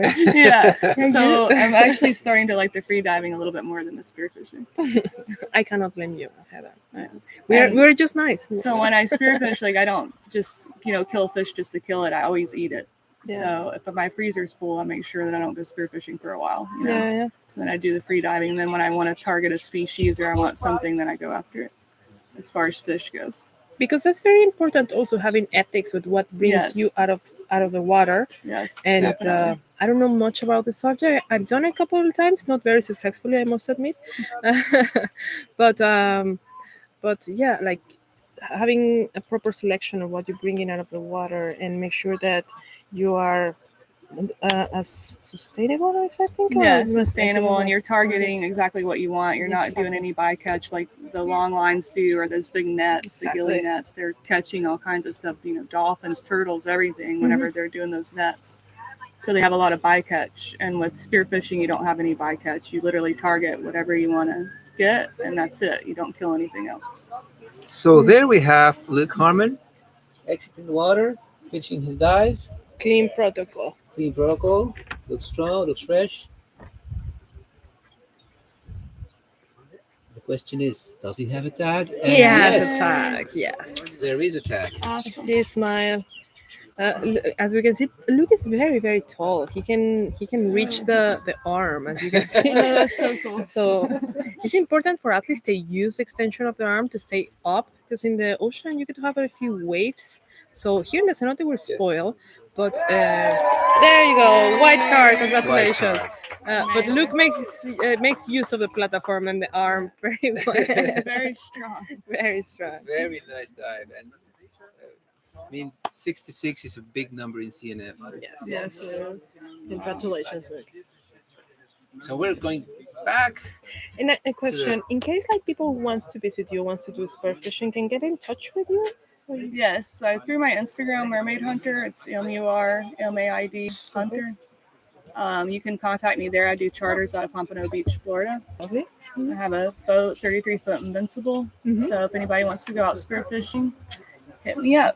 I want to go. Yeah, I will hit you up. You should come with me sometime. Yes. You would love it. It's I will fun. take your videos though. I have the guns. I have everything that you need. And so I want to be an instructor as well. So this next year I'm going to get my instructor's license, probably with Maya. And then I'm going to start taking people out for freediving and spearfishing. That's absolutely amazing. What's the average depth for spearfishing? Where you go? The deepest that I do usually for spearfishing is like 80. 80 feet. Yeah. And how do you manage your buoyancy? So do you try to stay buoyant or use appropriate way to be buoyant at the deepest where you stay the most, or how do you? I use weight, just like with freediving. I use weight to get down. Some people overweight, but I think that's dangerous to get down faster. I just use the proper weight. But yeah, like I don't do any deeper than 80 because it's too dangerous, because you don't have an instructor there watching you. You have a dive buddy, and hopefully they're watching you. Sometimes they're hunting themselves. So it's pretty dangerous, a lot more dangerous than freediving. Definitely. Yeah. So you have to be careful and have good dive buddies. Of course, so someone you can trust as always. Same as scuba, like the people that's with you in your team, you some people that you can trust. Trusting your dive buddies is very important for sure. Thank you so much for being with us today. Thank you. We really appreciate it. Thanks everyone for watching. I really appreciate it. Congratulations on your PB. Thank you. I hope we see you here in the next edition in Mapalapa Studio too. I'm so happy. We can find her Instagram account in the chat. So if you want to contact, follow me, guys. Follow me. Okay. Follow back. Excellent. Thank you so much. Thank you very much, Heather. Bye. And congratulations. I think you have a good chance of being in the podium. I hope so. Yes. So right in the line right now, we have one of our favorite divers as well. We have Konstantin Gariev from Canada. He announced 56 meters in constant weight, no fins, with a 2 minutes dive. So he has been a great. Having a great progression in the last couple of editions. Yeah, we've seen him quite in the last competitions here. Yes. And as always, part of the inventory of this competition. So yes, and he's a fashionable. We love his wetsuit, and we can tell Luke and Konstantin are the ones that have the coolest wetsuit in this competition, I think. And as well are your favorite. He's one of my favorite athletes in this competition. But it's not a silver wetsuit.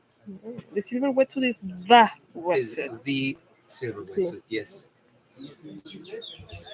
Just like, for example, let's take Pedro Tapia, for example. What kind of wetsuit is he? Oh, he has a silver wetsuit. He I has a knew it. silver Why not? wetsuit. We can see Cara. I knew it. A ver, let's put Cara. Yeah. Cara wants to say hello to her mom. Hazle zoom out. Ah, bueno.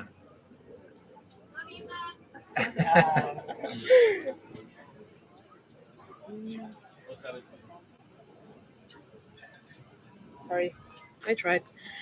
And I cannot find my bottle of water, but Pedro is sponsored by Double K actually.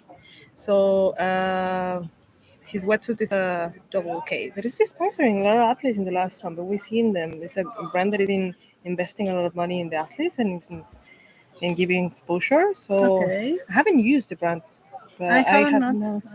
There's a lot of good comments with the wetsuit from that brand. We're a few seconds away from Constantine's And you official top. can find the silver color. Mhm. That is Ah, the beginning of Sí, sí. being a good athlete. oh, fish it up for Constantine.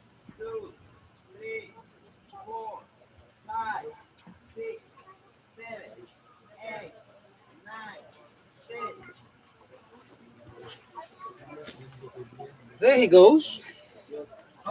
Starting his dive.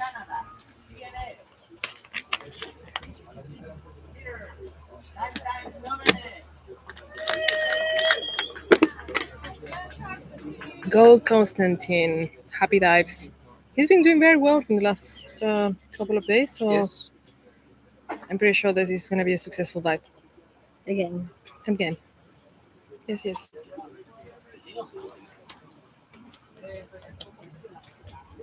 As we were speaking, there's a rotation also of the judges, as we can see. Like earlier in the first block, Cara was the one that was in the water, touching the line, like Aurelio is doing right now.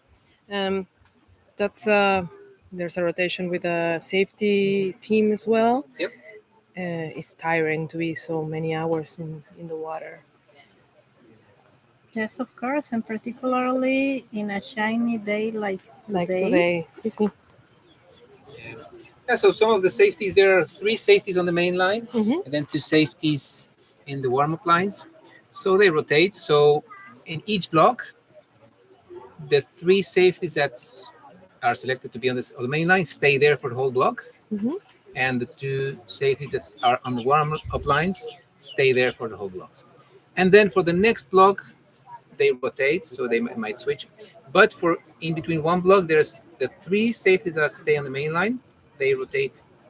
They do also let's say an internal rotation. Yes. So they take turns to be the deepest safety, so they can also rest and don't.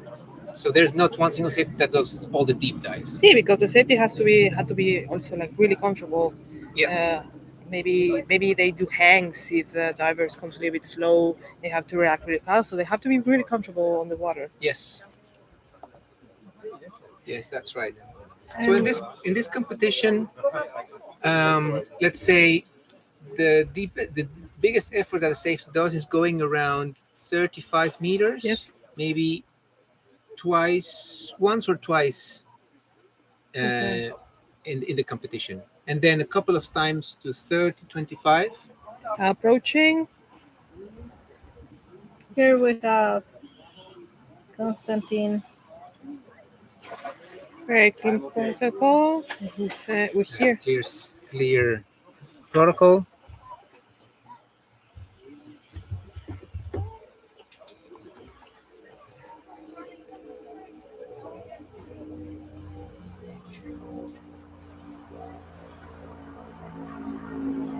We have a tag. Yes. So we're waiting for the judge now.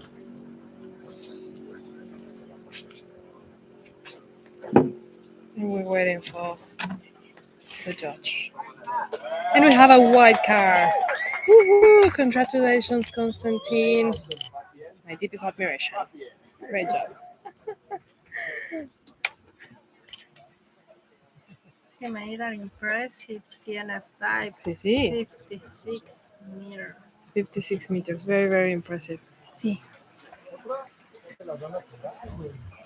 Regresamos al estudio Palapa Y tenemos a otra invitada súper especial, una de mis favoritas dentro de la competencia, Nayeli, bienvenida. Hola a todos, un gusto estar aquí compartiendo. Qué gusto tenerte. Cuéntanos, Nayeli, ¿cómo te fue? Súper bien, un buceo que disfruté muchísimo, o sea, lo viví, creo que ha sido la competencia que más he disfrutado. Ay, qué lindo. O sea, hoy sí, esta vez sí, por fin mis 3 inmersiones las viví así como nunca, aprendí muchísimo. Técnica, cosas que no entendía, ya las entendí. ¿Sabes? No te van explicando una y otra, esto y no lo entiendes hasta que no lo vives, ¿no? Claro. Y fue un viaje súper bueno. Súper. Hablamos acerca de tu progresión en las últimas competencias y lo mucho que has crecido y cómo nos encanta verte. Estoy segura que la siguiente competencia queremos ver quizá un lugar en el podio, ahí estoy segura que te vas a colocar ahí. Entonces, te admiramos muchísimo por eso. Gracias. Cuéntanos, ¿dónde entrenas? Bueno, yo entreno en la Ciudad de México, Ajá. en la escuela de ACJA, con Pablo Barrera. Pablo es el juez principal. Uh-huh. La ventaja de entrenar en altura es que te da mucha adaptación a la hipoxia, ¿no? Yo tengo una ventaja cuando vengo al nivel del mar, ¿no? O sea, yo hago una estática en mi calentamiento y me siento súper a todo dar, pero si la hago en la Ciudad de México, yo estoy quedando ya en cuarto desde el minuto, ¿no? Ahí, bueno, esa es la ventaja. Entrenamos mucho en alberca, que es mucho hipercapnia, toda la adaptación al CO2 y la hipoxia. Y bueno, hacemos salidas al mar por lo menos 1 o 2 veces cada mes o cada 2 meses para hacer profundidad. ¿En dónde? Acapulco normalmente. Okay. Vamos allá a conocer apnea Acapulco por si nos están viendo. Si quieren hacer apnea en Acapulco, tenemos a nuestros amigos de apnea Acapulco que a veces los visitan en la competencia. Hace 2 ediciones estuvieron por aquí. Pero entonces con ellos están. Con Mario Maldonado y en apnea Acapulco. Otro apneísta mexicano, otro instructor mexicano maravilloso que se ha ido colocando y que abrió la apnea en Acapulco. Porque creo que eso como oficialmente no había nada y fue el precursor de la apnea en el puerto de Acapulco. Sí, de hecho, él es el que ahorita tiene la escuela más importante y es un súper instructor. Entrenar con él es increíble, lo recomiendo mucho.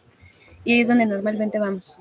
Y bueno, las competencias en alberca, que son las que más frecuentemente tenemos. Y bueno, es mucho de entrenar también en seco. O sea, tienes que ir adaptando tu cuerpo a la presión. Digo, si nosotros, por ejemplo, no tenemos la profundidad en la ciudad, pero haces una serie de ejercicios que te van ayudando a adaptar todos tus músculos respiratorios a la presión y hacerte mucho más flexible, ¿no? ¿Como hipopresivos? Hipopresivos, estiramiento de los intercostales, los pectorales, la espalda, y entonces eso te va a ayudar incluso a que tu ecualización sea más fácil y alargues más. Porque recuerdo que hace unas ediciones tenías como estabas adaptando la ecualización, tenías máscara, y me gustó mucho ver que en esta edición utilizaste nose clip y te vi como súper segura y súper en confianza, entonces... Ya no me gusta la máscara para competir, claro.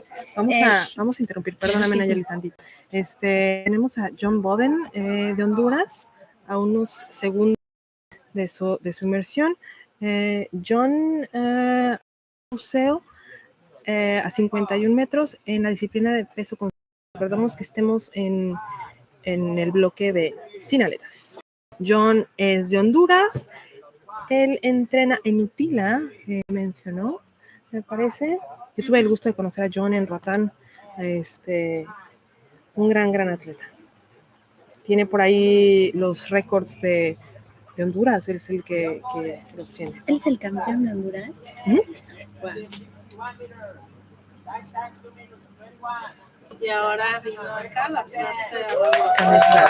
Este buceo de John es un récord nacional por Honduras en la disciplina de peso constante sin aletas. Récord nacional a 51 metros. Buena vibra y buena energía desde aquí, John. Es un súper buceo, es una profundidad increíble para un CNF. Yes. Es mi respeto, es increíble.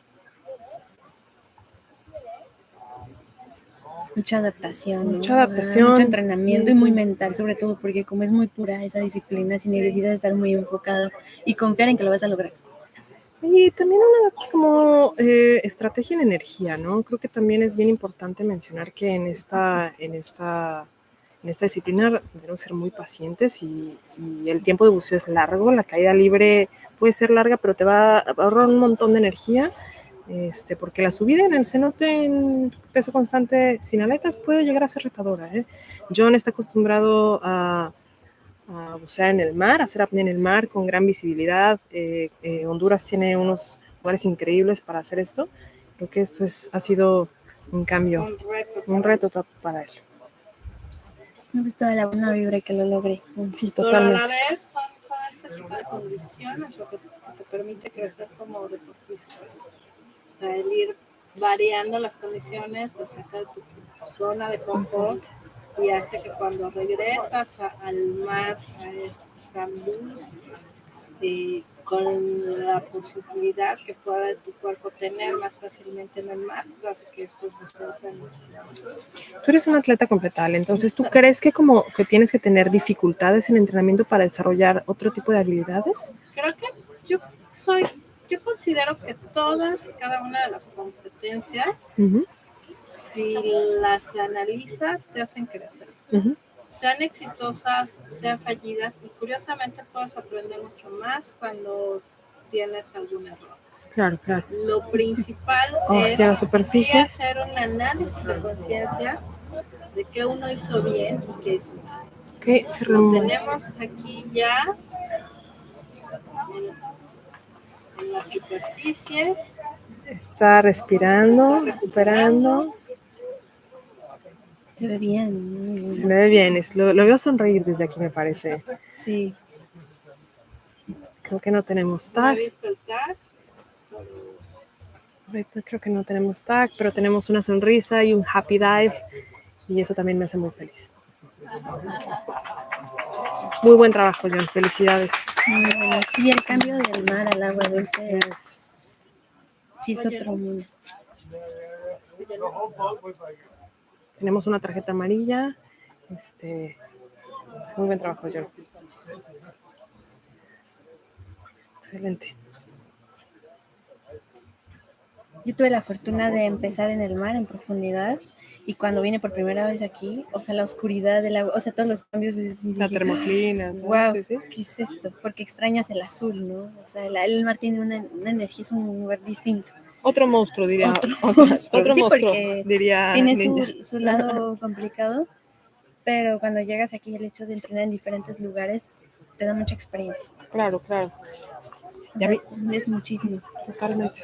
Quiero intentar ahora lo que estaba haciendo Becky, que hablábamos de la máscara. Tengo mucha curiosidad si posiblemente la máscara y con el agua calientita en la cara ayude a relajación. Tengo mucha curiosidad de intentar por ahí eso. Pero yo tengo una anécdota. Estando en una competencia, vi a los apneístas de Hawái como súper fuertes, o sea, porque entrenan con corriente, hacen su breath-up con olas, o sea, brutal, ¿no? Yo cuando quería hacer el breath-up me estaba mareando durísimo, y nada, yo los veía y decía, wow, ¿no? O sea, en Chante Gallardo, que es una gran apneísta, que tiene ahorita los récords de Estados Unidos, o sea, súper fuerte entrenando con corriente, yo decía, no puedo. Y bueno, el último día de la competencia, la temperatura bajó 2 grados, entonces el agua está un poquito más fresca, me parece que fue 1 grado, casi 2.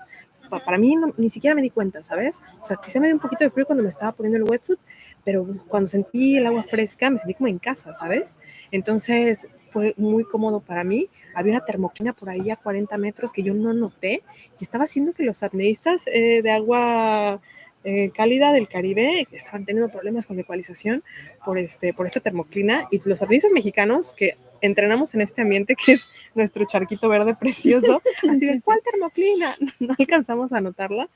Entonces, sí, o sea, desarrollas otras habilidades. Yo me mareo, por ejemplo, pero es muy interesante ver esto que va a desarrollar. Sí, es increíble el cambio de a mí ya no me gusta la máscara, ya desde que probé el no slip.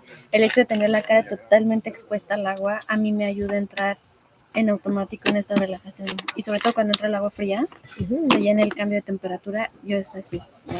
¿Qué dice Larry Williams? Let's go. Okay, we're going to switch to English now. We have one of my favorite divers here, Virgil, and he has a great audience every time it's his dive time. So we are 2 minutes away from his official top, and the people that is watching us mostly are the ones that describe him. He's a freediving instructor and instructor trainer in Florida, and it's his first competition, I think. He has very successful dives in the last couple of days. I have no doubt that this is going to be another one. So, Virgil Price from USA announced a dive of 50 meters. His dive time is 2 minutes and 35 seconds. For the nose clip and the noodle, he looks very confident and Dice, Virgil also likes to take selfies with trout. ¿Qué es trout? Es trucha, ¿no? Sí, fish? Sí. Oh, sorry. Okay. He likes to take selfies. Yeah, yes. Is it correct? Trout is like fish? We want to see those selfies in the next... Trucha, sí. See, a freshwater fish. Thank you so much, Christian. We want to see a selfie photo in the next bio. So, it would be fun to put one of those. Thank you so much for. We're stalking his Instagram right now, and we're watching with the fish now. Yeah. Thank you so much for the people that is watching us. If you want to say hello to your favorite athletes in this competition, if you want to have someone here in the Studio Palapa, we will do as possible to bring him. We are a few seconds away from Virgil's official top. And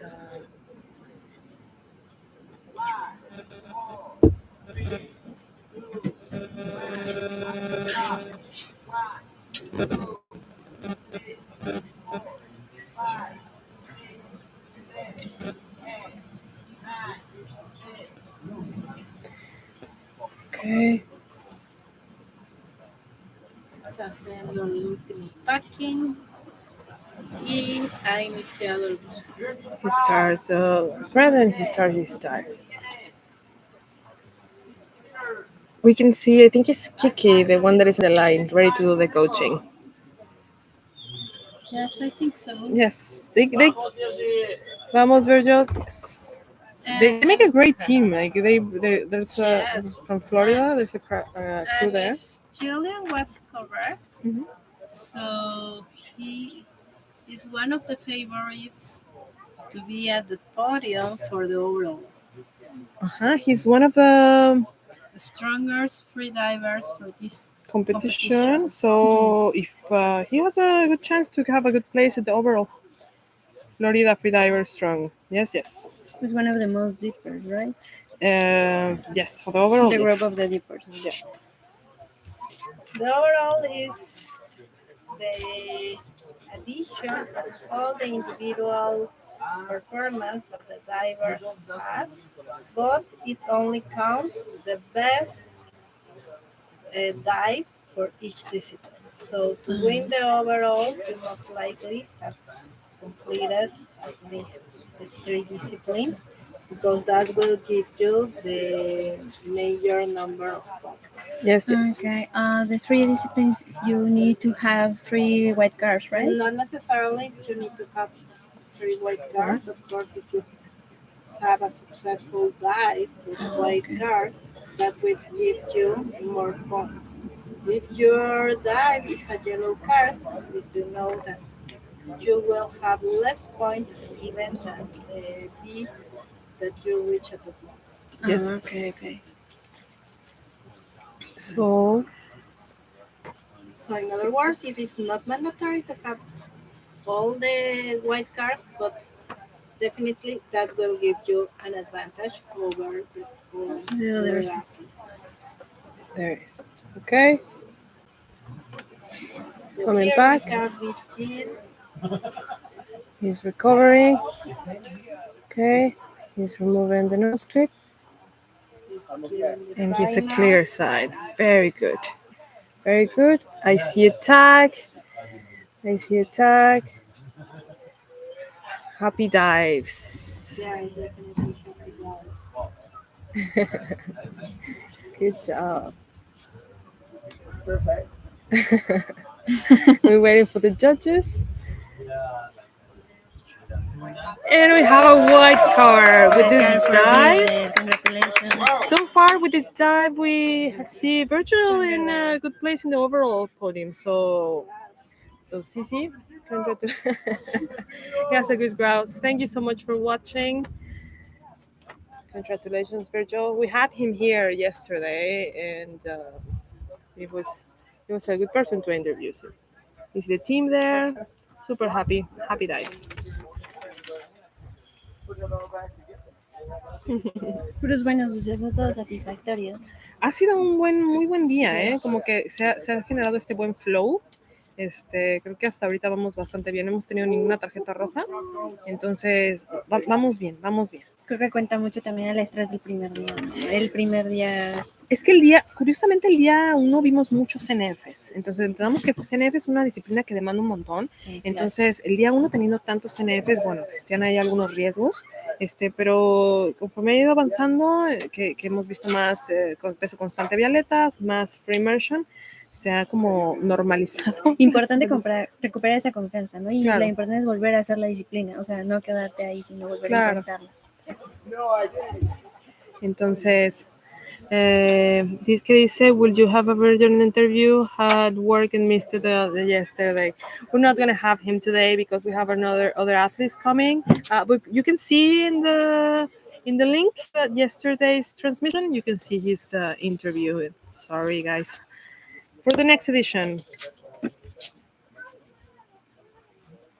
we have cake here. Someone brought cake and we're hungry and deshydrated, so we're human, guys. We do what we can. Muchas gracias, Nayeli, por acompañarnos Un el día de hoy. gusto, y los esperamos en México para entrenar, en altura y en la escuela, altura. en Sí, Aja. en alberca. Por favor, nos vemos en la próxima edición. Por supuesto Un que sí. gusto. Hasta luego. So we're gonna switch to England. Just to show the cake. we had cake because We had cake. I dropped the someone cake. I dropped the cake.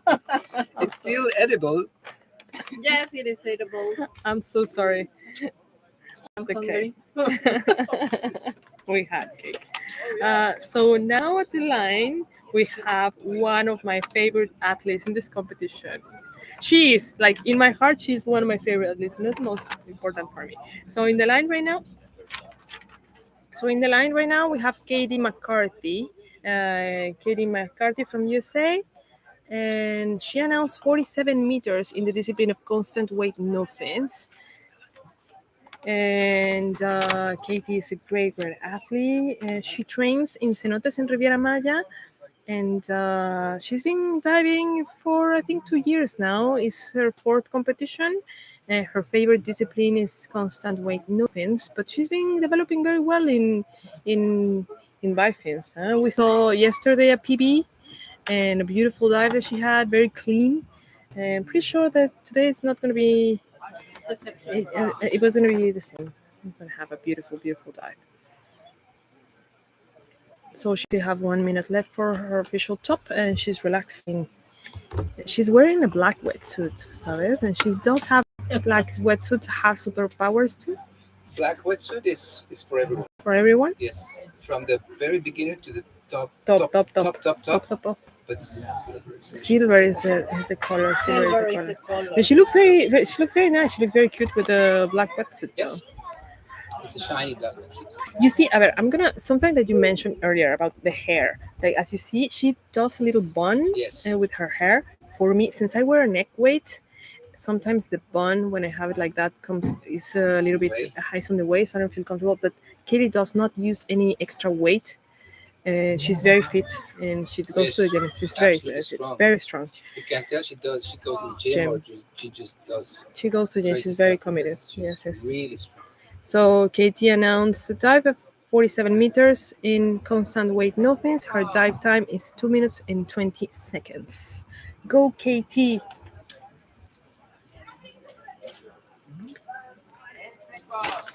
Okay, 10 seconds away.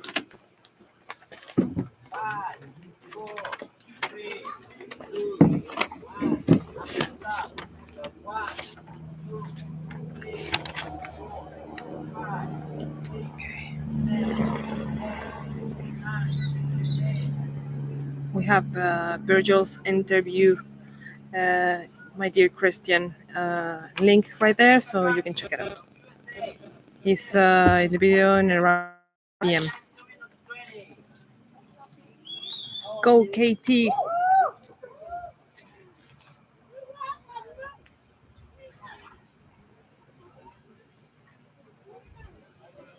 I think she has a very good chances also to be in the podium in the overall. I think so. If this dive. In the last edition, we have seen. I think in the last edition she won the overall. The overall. Yes. Her progression also has been And they are very consistent. Very consistent. She also has her coach there, Roberto Guzman. We can see in the back of his wetsuit, Roberto Guzman. She trains with GM Freediving in the cenotes en Riviera Maya.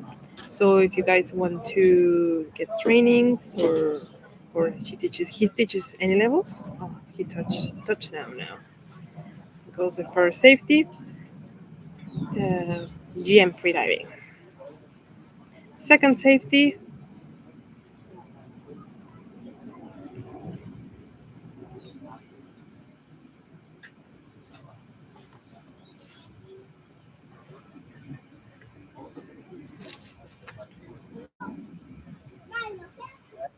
Okay, go Katie.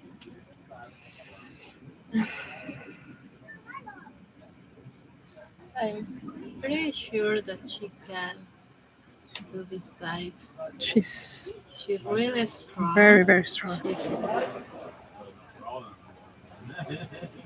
She's one of our favorites.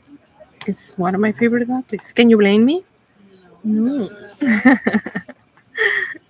She is one of our favorites. Yes. Approaching. It's getting close. Here And she there she is. is. She looks fresh. Very clean protocol. Very clean protocol. She's really strong. And she's looking for the dive. She has a there's a tag. She has the Velcro in her leg, yes. And we have a tag. We have a smile. I can see her from here smiling. Happy dives. Happy dives. Yeah. Good job, Katie. We have a white card. Congratulations, Katie. We have a white card, and with this dive, she gets a place, I think, in the podium As well for the overall. CNF. And the CNF the podium as well. So congratulations, and I'm pretty sure that we're gonna see much more of her in the next coming events. Absolutely. I'm really excited to see how it goes. So it's just the two of us now, Alejandra. It's Okay. a girls palapa now, and the producer that is here. I'm so sorry. He just gave me a dirty look, like, ¿estoy pintado o qué? Okay. Detrás de las cámaras. Madre mía, pero ya podemos mudarnos a español. Nuestro siguiente atleta es mexicano en su corazón. Le habla español perfecto. Sí, pero creo que Seth no se presentó hoy. Tenemos un DNS con Seth. Tenemos un DNS. Tenemos un DNS, entonces al parecer es un DNS, no es oficial. Pero yo no veo a Seth. No lo veo tampoco en la línea. Creo que tenemos para ahí un DNS para acá. Vamos a acomodarnos otra vez. Seth es uno de los atletas recientemente que ha venido acá a la Azul Freediving Challenge. Aquí fue su primera competencia, ¿no? En Azul. Es su primera competencia en Azul. Creo que la edición pasada no logró inscribirse en tiempo. Lamentablemente estuvo con nosotros en el Mundial en Honduras. Hay que reconocerle a Seth su gran fortaleza. Era una primera competencia para él, incluso en todo este mundo del freediving. Él ya compite en la categoría de máster de 55 a 59, en lo que es de más. Entonces, él es una muestra de que el buceo libre pues es una actividad que no solamente está reservada para la gente joven. O sea, todos son bienvenidos, todos pueden empezar el buceo libre. El otro día platicando con Vanessa Stoll, incluso nos contaba que ella no sabía nadar. Wow. Y Vanessa tenía una progresión padrísima también, ¿eh? Y también ha tenido una progresión importante, o sea, de no saber nadar a récord nacional. A récords nacionales, a estar haciendo ya marcas por arriba de los 60 metros, pues habla de la confianza que vas ganando en el agua, de lo que vas conociendo tu cuerpo y que todo ayuda y complementa. Y bueno, también del compromiso, ¿no? O sea, creo que tanto Seth como Vanessa son dos atletas que están súper comprometidos con el deporte, que cuando están aquí en la zona, por ejemplo, Seth vive aquí en Riviera Maya, pero puedes ver a Seth todos los domingos está en el cenote entrenando. Y Vanessa, mientras está en sus periodos que está aquí en Riviera Maya, porque también viaja un montón y ella es una alpinista que tiene expediciones a varias montañas. Vanessa, cuando está en México, está aquí.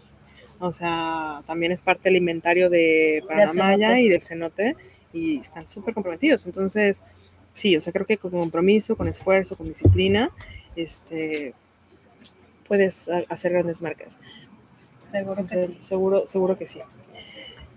So, tenemos unos minutos extra porque tenemos el DNS de set. Entonces, ¿qué sucede cuando existe un DNS? O sea, es cuando, por diferentes motivos, creo que lo hablábamos antes, es un buceo donde el atleta o no se presenta o decide no bajar por algún motivo.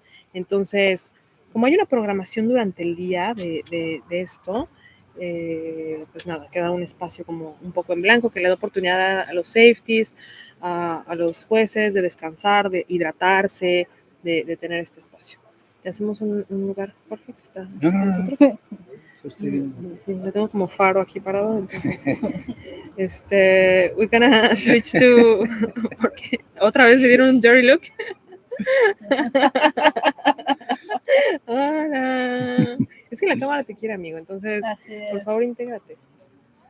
Es que estoy en todo. Está en todo. Él es el coproducer de este estudio Palapa. Entonces, sí. So we're going to switch to English now. Our next athlete is Becky Sack from UK.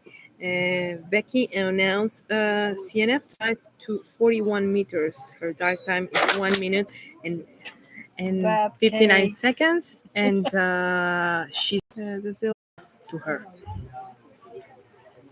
And Becky is not in the main line yet.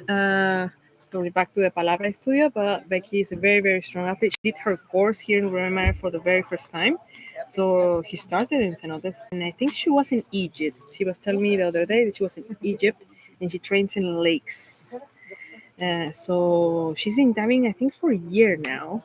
Wow. Yes. So. And she's focusing in CNF. I think that is incredible because for me, at least, CNF is one of the most difficult disciplines. Yes. Particularly because you need to spend a lot of effort. You are using your arms as well as your legs, and you are dealing with the depth as well. And as you are not moving probably so fast, so the duration of the apnea is longer than other kind of disciplines. So that adds additional pressure. So just the athletes that are very conscious, are very calm, can perform this discipline. Usually divers that do CNF have a background in swimming. So the technique comes really, I don't want to say easy because it's not easy, but they have all the movements they have to do in their performance well known. So they're very familiar with the technique. Yes, and that is also important. If you are with us in the swimming world, probably if you ask in general to a swimmer what is the most difficult discipline, probably the first answer is butterfly style. But depends on the swimmer. So normally what happens is that yes, butterfly is probably the most complex discipline to learn how to move. But when you have understood how to move your body, then if you ask to a swimmer that already can perform the core styles, probably they will answer that the most difficult discipline is the stroke. Because that particularly style needs a lot of coordination.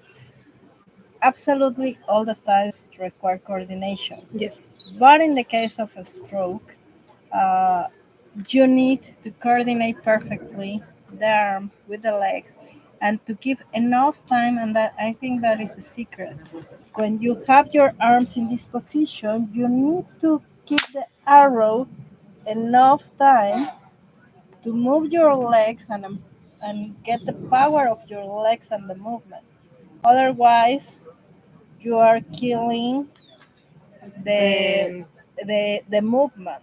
If you interrupt and you start doing the kick before you have the right hand, you take advantage of the movement of the. You break the cycle that you're bringing. Yes, So that between about this discipline, between one stroke and another, we have this little space when we let ourselves go. Mhm. Correct. So if you don't have a good technique, what happens is this little space called glide is being compromised by one of our movements. So it's a very technique discipline. That's what I mean when most of the divers that do deep dives with no fins have a background with swimming. Yes. Also, if you watch your graphic at the computer, Yes. When you upload that in your mobile, you will see that in the ascent of a constant moving, you can see like Little an star. pauses. See, like little pauses. I see. So if we go to the line right now, we have Becky. Becky Sack announced a dive of 241 meters in the discipline constant weight no fins. Her dive time is 1 minute and 59 seconds.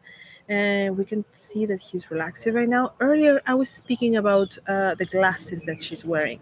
So Becky uses this type of glasses that have the nose is not covered, so she fills these goggles with water in order to remain with the same temperature in the face and not losing relaxation with the thermoclines that she can have here in Yumkin. As I said, I think it was Friday, I was explaining you guys how the cenote is. So the visibility the first 10 meters is not the best. We have 10 meters of a cloud of microalgae that reproduces with the sun with the photosynthesis. And after those 10 meters, you get great visibility. It's beautiful, and we have exchange of temperature between this. So Becky is very sensitive to this change of temperature, so she uses these goggles that we can see. If we see her right now at the platform, we see her with a nose clip and the goggles that are filled with water. You know? I love seeing her so confident. I saw her at her first dive when she started doing free dive. So I'm super happy and super proud about her progression. Uh, my deepest admiration to Becky. So you guys, thank you so much for being part of this community. Thank you so much for all your messages. We love to see you in the chat. So if you have any doubts, we're happy to answer all of your questions to support your favorite athletes. And thank you so for being this part of this beautiful community remotely.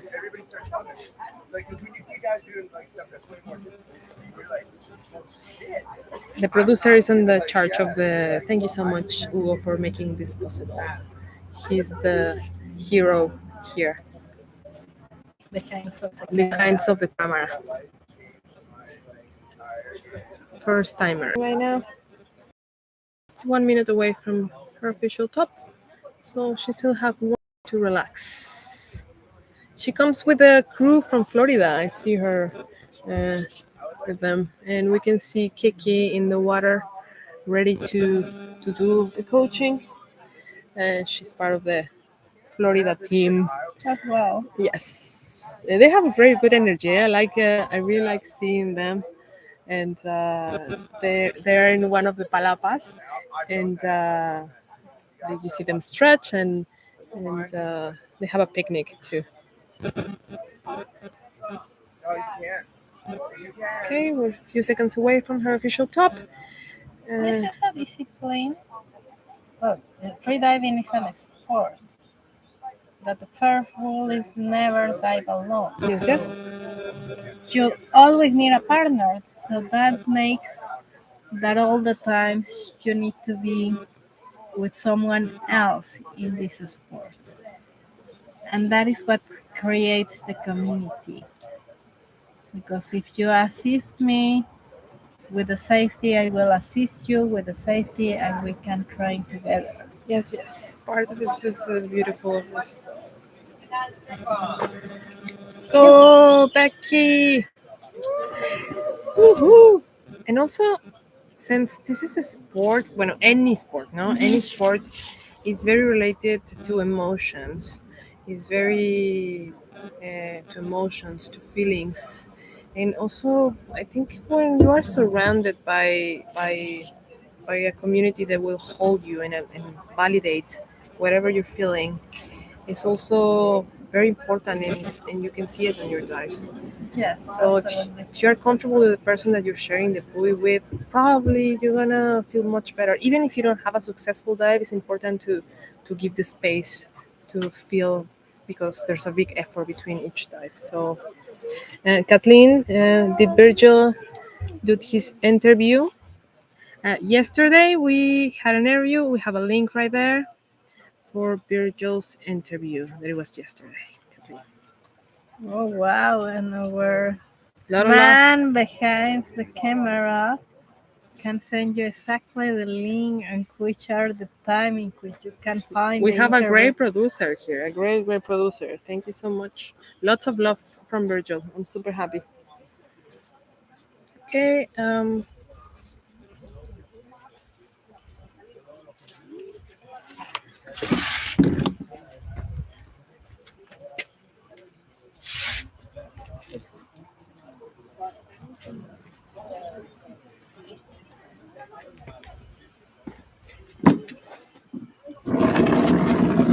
So we're waiting for Becky to come back. There she Here goes. we are. Removing air in clean sign. Big smile, happy dives. Beautiful. Very clean protocol. Very clean. You have a tag, we have a smile. Beautiful. Like she can do easily More, Sisi. She's very fresh. Wow! Congratulations. Yes. See a smile there. We should bring her later to do an interview. I'm gonna look for her. We have a white card. Congratulations. Good job. I'm not sure this will put her in a place in the podium with the CNF. Third place in the podium with this dive. So congratulations for that. It's not official yet, but I think she has a very good place in the podium. So we're back to the Palapa studio with a special guest, my favorite diver in the studio. My favorite announcer. Congratulations, Katie. Thank you. Today's dive was a PB. See. It was a PB. Wow, So congratulations so for the you PB. have never done this. I did the 46 last comp here at Azul, and then today I tried 47, and it felt very good. Very good. Wow. I came up and I was like, I wish I'd done more. But that's the Wow, feeling that we want. congratulations. Just that. That's a feeling that we want to have in each dive. Like, I could do a little bit more. Exactly. Better to leave wanting to go deeper, not oops. Yeah.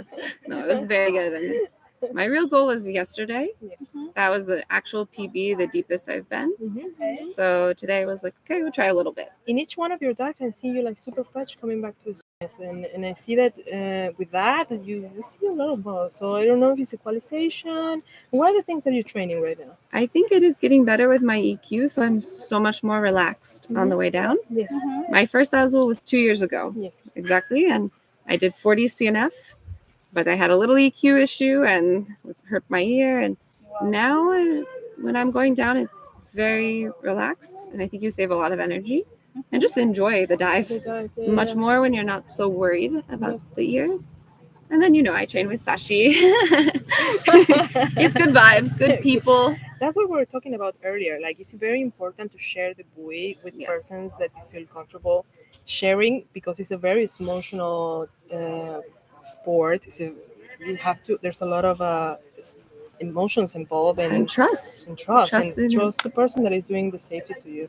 I remember the expedition you mentioned. You did 46 meters CNF, and we were speaking after it, and you said I was ready to finish that dive. It did it. It was beautiful, but I was ready to end it. And I'm very happy that this time you were like I could do more. So Exactly. that tells us that the compromise with the sport and with the water gives And you the dedication. results. The It dedication. does. No, definitely helps to have had the year, and yeah, just happy to be here. And it's amazing to have the same safeties, and they see you, and Rodrigo and Welcome Peter, back. they say like, it's great to see like all clean dives, good dives, and to see the progression. Where do Yes. you train? I train here, You train here in Cenotes. mostly in Yumkin. What do you recommend for the rest of the free divers that can perform a deep dive in Siena? I think probably I recommend what I haven't done enough, which is pool training. I think with CNF, the technique makes the big difference. And if you can train in the pool, so you're much more efficient with your strokes. Yes. And I've been training with Roberto Mhm. on the technique of the pull, and I think it helped a lot. Mhm. This dive was almost 15 seconds faster than my 46 Okay. for 1 meter more. Much And more efficient. It's also Comparable with the previous year, right? See. it's also like the technique made the difference for the timing. No, it was more. Yes. Sorry So- for the interruption, but in the meantime, Yeah. our last competitor is preparing The last competitor in this block, in the CNF block, this block in the CNF block. So sorry. Right now in the line we have Joe Amirtash from UK. She announced 26 meters in discipline, constant weight, no fins. Her announced time was 1 minute and 25 seconds. Instructor, I think she teaches here. I've seen her a couple of times in a few cenotes teaching different levels. So we're super happy to see her here competing for the very first time. A few seconds away from her official top. She does her breathe up with a snorkel in her mouth and lay down. And that's a way she feels much more comfortable and relaxed. that is why you will see her just for the snorkel. With a noodle attached to it to float. Yes. That orange floaty is her snorkel. Yes, yes. If you drop something here, probably it's gone forever. So, yes. Okay. Beautiful dog tie. Very, very nice.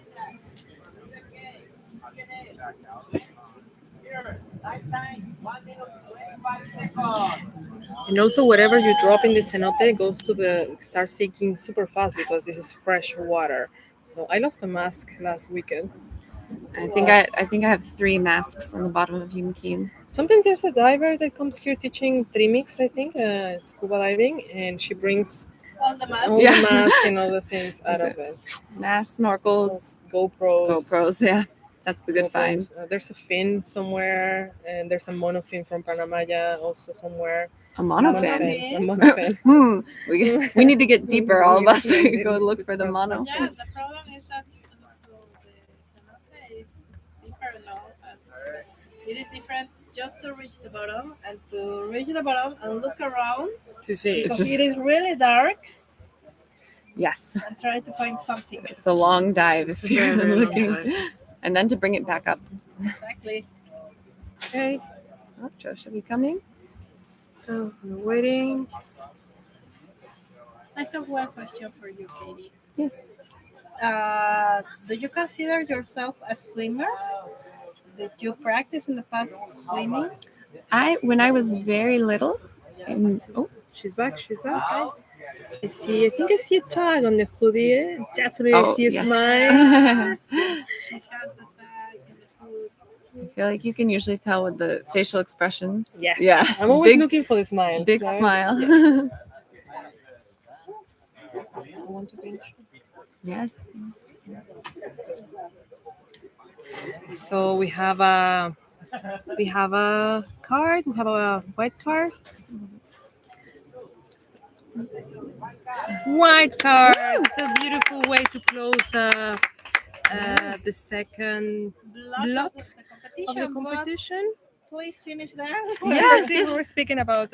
No, I was just saying I'm so glad my parents started me swimming when I was like a baby. Okay. And in middle school, so before I became a teenager, I did do competitive swimming. I was on a swim team. But then now I regret so much. In high school, I ran track and cross country, and I know much not anymore in the pool. And now I wish I'd kept with the swimming. But you have the basis, and basics. you started.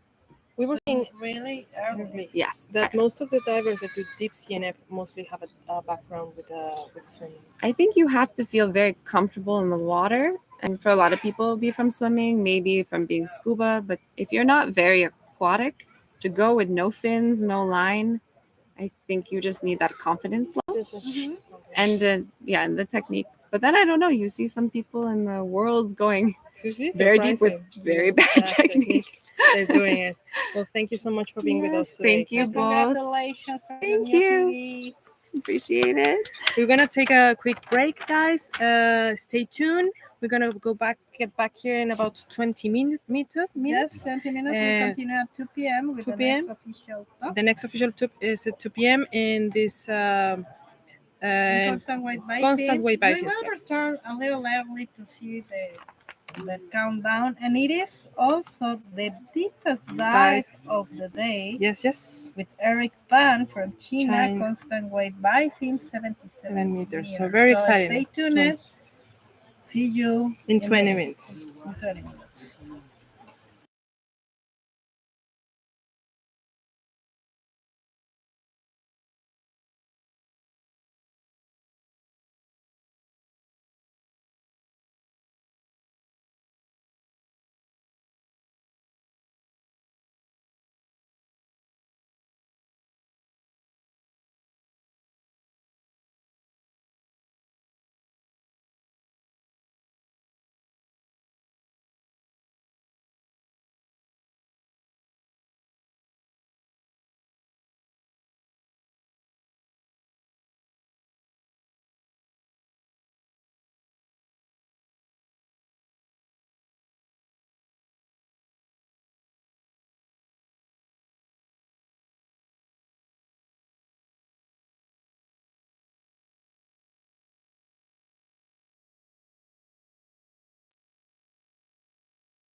Yes.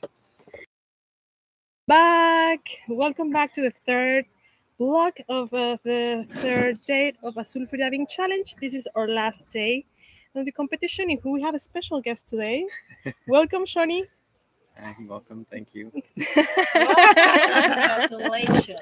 Congratulations. How do you feel? I feel great. Yeah, I tried to do the same dive in May, and the last day, my ear got stuck, and I just couldn't do it. And I'm really happy to be able to do it here. You look very fresh and very, very strong. Yeah, I felt really good on the end of that one. Yeah. Yeah, For sure. amazing. How long have you been trying to do this dive? This dive, Yes. Particularly 72 meters. Yes. I've never done 72 meters. This in freshwater. This was PB. We are 30 seconds away from the next official top, so we're gonna go back really fast to the line. And our next athlete is Eric Pan from China. He announced 77 meters in weight bifins with a dive time of 2 minutes and 25 seconds. So we have here Eric. We've seen him having very good dives. I think he had a little blackout on the surface in terms of synapse. Hopefully this is going to be a very good dive for him. So wishing him goodbyes from here. Okay, off he goes. Yeah, I've seen Eric perform this dive before in Roatan, Yeah. I believe, and he's been pretty successful with that. I don't know if he's done any diving like this in freshwater. I think Did he mention that before? Have you talked to him about it? I think it's not his first time in fresh water. He's Yeah. done this before, but it's been a while since the last time he did it. So I Yeah. think the adaptation for him has been a little bit Yeah, I don't think he's been diving this deep before in fresh water, because all the records that he currently have, the PBs, are made in fresh water in Roatan, in vertical blue. He did some stuff, I think. Okay. So, but we're super happy to have him here, and really excited. Returning to your record, Uh-huh. so have you reached before this distance in salt water, or this was also a PB for you? Yeah, this was a PB for me here. Okay. Yeah. Fresh water, salt water. So you Yeah. have never done this.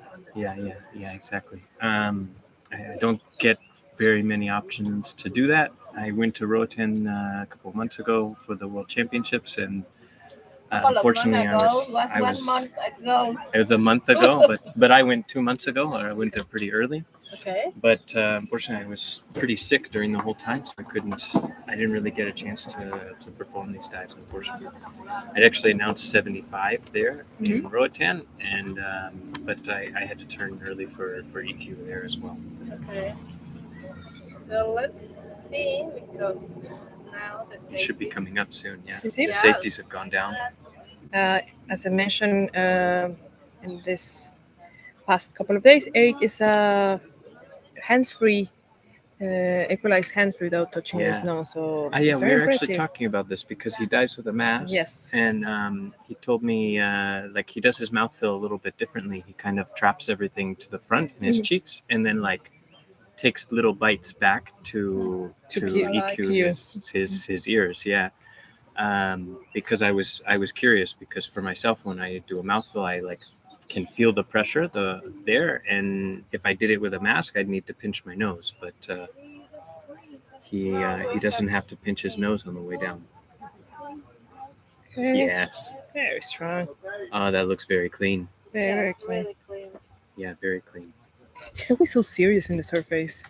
Seriously, and most of the divers come here with a big smile. Even you, Eric, is Very serious. difficult to read.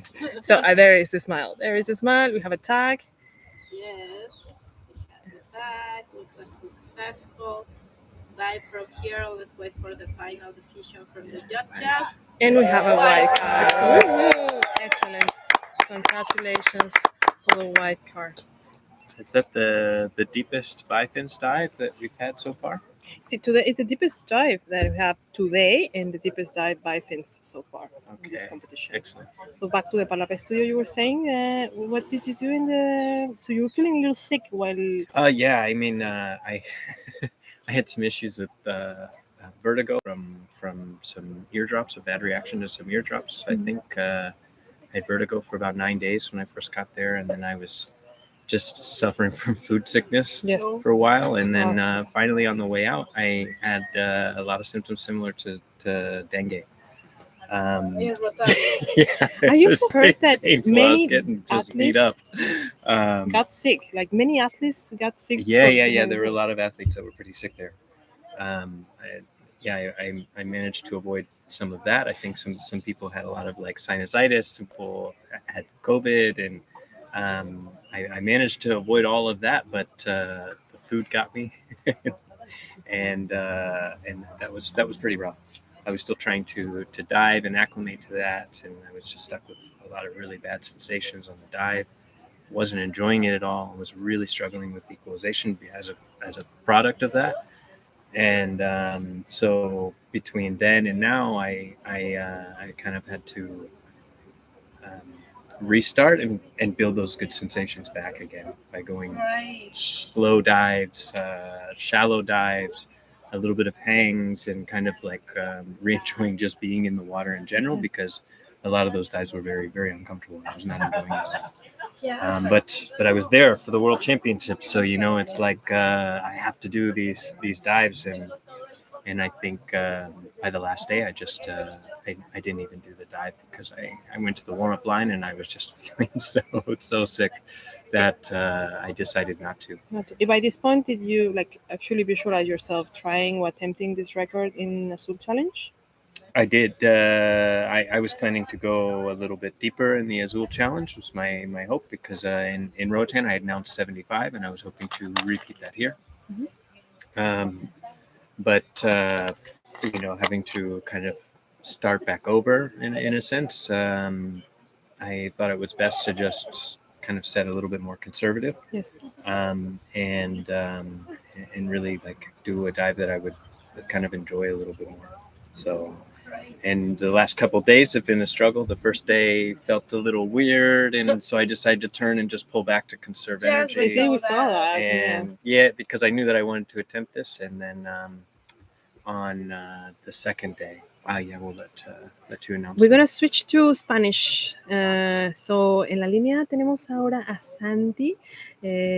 Santiago Pérez de México. Santiago anunció un buceo a 67 metros en la disciplina de peso constante violetas con un tiempo de 2 minutos y 20 segundos. Santi es uno de los favoritos en esta competencia. No es su primera competencia, es uno de mis favoritos. Lo ha hecho muy bien. Es sorprendente que Santi hace este buceo con máscara. Not too while ago, you were wearing mask as well, and you were doing very deep dives with a mask, and I've seen you migrating to the nose clip. The first 3 editions of this competition that I did, was all with a mask. Yeah. Like you were doing no fins back then with it. Vemos a Santi relajándose en la superficie. La cabecita que ven por ahí es nuestro productor que se dio un chapuzón. Ahora está en los controles Jorge. Santi entrena en los cenotes de Yucatán.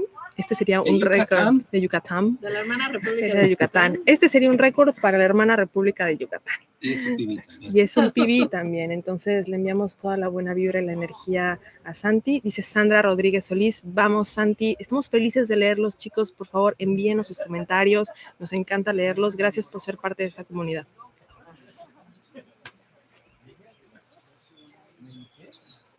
No, estoy riendo. Están burlando de mí por mis anuncios y por una península de Yucatán. Santi ya había participado en esto antes. What we are saying? Sí, he understands. Do you know why we said the hermana República de Yucatán? No. Okay. Eso no sabía. Okay, because Yucatán is one of the states here in Mexico that is more profitable by itself. Okay. So there were some ideas to independent that state from the rest of Mexico. Okay. That is why we said. He goes. Okay. There he goes. There he goes. La hermana República de Yucatán. I absolutely love listening to the announcements from Cara because you can hear her very clearly in the Yeah. YouTube channel. I can actually hear. Vamos Yucatán, dicen por ahí. La hermana República de Yucatán. Yes. I would definitely, if I was I would definitely. Si algún día se independizan, I absolutely will get my passport from Yucatán. I would do it. Yeah. Este es un buceo de los profundos del día, ¿eh? 67 metros.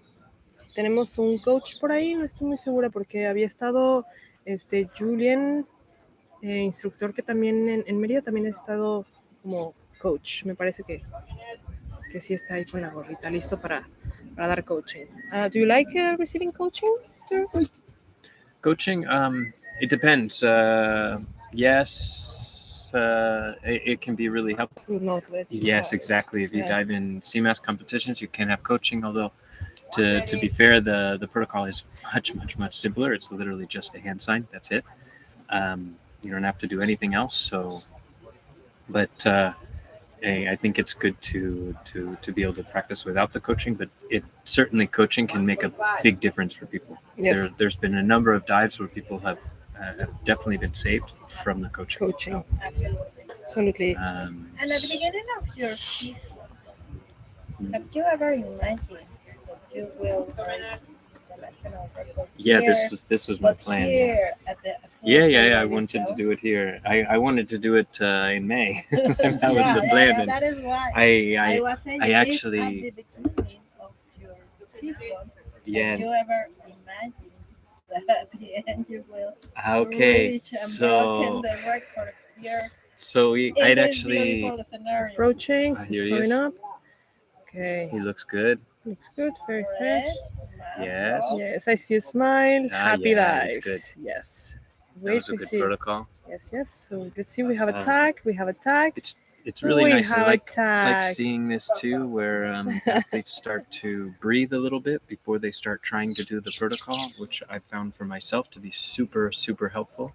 In the beginning, I used to try and go do the protocol as soon as possible, and that's led to some challenges for me in doing the protocol when I was maybe not as clean as before.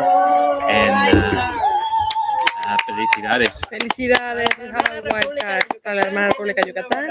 Y un PB para Santi. Felicidades por tu PB, Santi. Qué felicidad compartir este momento contigo. Estoy segura que vamos a ver un montón más de Santi, ¿no? O sea, se le ve muy limpio, se le ve muy fresco, Sí. entonces... Se le ven muchos metros más. Exactamente. Si se cambia al nose clip, seguro puede ir más profundo. Entonces, se le ve... Okay, going back. So back to English, to Palapa we'd actually talked about this last year. I think the middle of the year, I think it was after the Azul, I did 58 meters in fins, and I asked an instructor that I started training with here, Matthew DeVoe at Cenote Freediving. I asked him, so do you think, is it possible for me to break the Siena national record next year? And he said, well, how hard do you want to work for it? And like put it a little bit in perspective. And yes, absolutely. And then we really kind of started chatting about a plan to formulate that, and I've worked with a number of people along the way and developed some training plans to make that happen. I'd say a lot of that happened dry. Very little was actually doing the actual diving. A lot of it was preparation of body and mind and pool training. Okay. Like really focusing on technique.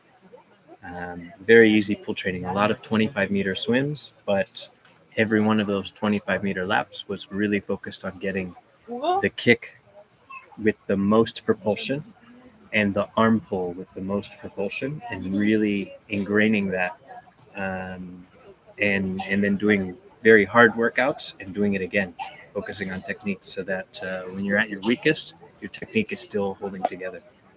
I found that was the most helpful. I am curious about your training. Because when I train in pool, first thing, I am a lazy girl.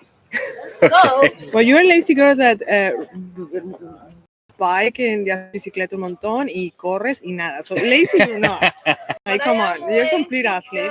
For bringing weight into the pool. Yeah. I train without air at the pool because the pool normally is 1.5 meters, something like that. So I get out all there and I start to swim in Siena. But when I am at pool, I am more focused on the kick, and I normally do one stroke by 2 kicks or 3 kicks. How do you train? You train the complete cycle, one stroke, 1 kick? Yeah, sometimes it's just kicks. Sometimes it's just arm stroke. Sometimes it's a mixture of the two. But isolation and then bringing everything together is the key. So working on the kick independently so that there's way less to think about. You can perfect the arm stroke, and then bring it all together. But I do the same. I don't like carrying weight, and it ends up being beneficial. There are a lot of lazy if you have a buddy, though, you really need a buddy when you're doing that like that. And because like exhales or low air, and your risk of hypoxia is much higher. Yes, absolutely. But it also inherently also is a benefit too, because you get to train in that kind of environment. I want to switch really fast to Spanish. Tenemos en la línea ahora uno de los favoritos de la competencia, que tiene un montón de audiencia de Cabo Pulmo. Tenemos a Claudio Bonato de Argentina. Claudio anunció un buceo a 60 metros en la disciplina de peso constante vialetas. La banda de Cabo Pulmo ha visto, se ha conectado y ha visto que Claudio hace su respiración con el snorkel, o sea, también con la máscara. Es su primera competencia, él es instructor en Cabo Pulmo, y es un verdadero gusto tenerlo por aquí, en agua dulce. Sin duda, y yo de verdad, durante la pandemia fui a Cabo Pulmo a bucear con él. Creo que ahora está un poco en pausa el buceo libre en Cabo Pulmo, en el arrecife y con los tiburones, pero en aquel tiempo creo que fue uno de los mejores buceos de mi vida, cuando yo me bajé y vi 20 tiburones toro. Es impresionante. Cabo Pulmo es un lugar precioso que tiene mi corazón. Ya ha iniciado su buceo. Dice The Octopus, vamos Claudio, y la banda de Argentina aquí apoyando.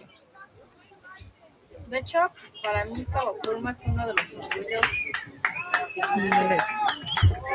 Cuando escuchan la historia de Cabo Pulmo, de lo que era un pueblo pesquero y que estaban ya acabando con la fauna marina, cómo se volvió sustentable y cómo se volvió una reserva, cómo ahora podemos ver todos esos cardúmenes de jureles. Sí, es una locura ver los jureles en Cabo Pulmo. Impresionante.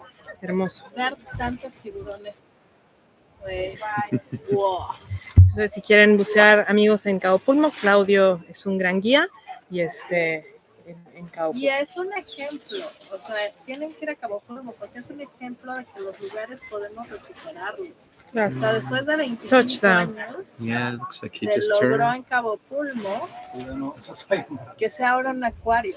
Claro, totalmente. Amigos, estamos recibiendo una tormenta nuevamente, entonces si perdemos transmisión, queremos agradecerles que estén con nosotros. Vamos a regresar al formato de ayer de cubrirnos, pero bueno, estamos en la selva y hacemos lo que podemos, pero gracias por vernos. Estamos a la espera de que Claudio termine su buceo.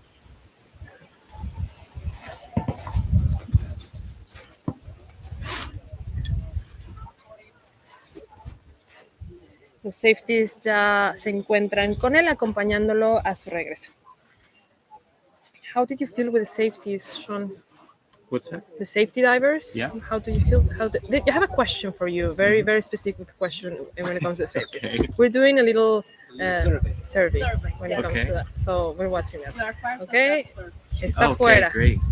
Sale la línea, remueve la máscara y da una señal muy limpia. Ve una sonrisa y al parecer tenemos un early turn por ecualización. Pero ha señalado su oído, es como que la señal típica de decir, mi oído. Oído, no me dio el oído. A menos que nos quiera engañar. Tuve un calambre en el Esa sería buena, ¿eh? Tuve un calambre en mi pie. Tuve un calambre. Está mirando su computadora. Engañando a los Happy dives. Felicidades, Claudio. Me gusta acompañarte. Tenemos una tarjeta amarilla por una return. Muy buen trabajo. Okay, so the question is, I want to know that. Okay, so It's a serious question. It's a serious question. Okay. Okay, so do you Serious remember answer. who put the official gate in your arm? Who put the official gate on my arm? Yeah, it was Tanner. Tanner. Did you notice that Tanner was the first safety that was in your dive? I can't see. I can't see anything. If I had a mask on, I could tell you. I always know who it is. When I did my mask dives, I knew who it was. Because I think if I remember, I normally give you guys a sign when I'm down there. Okay, so we have Rodrigo here. This is the chief of safety. I didn't today, but in the past I have. I would normally give them a sign depending on who it was, but I can't. What's the sign? I wink.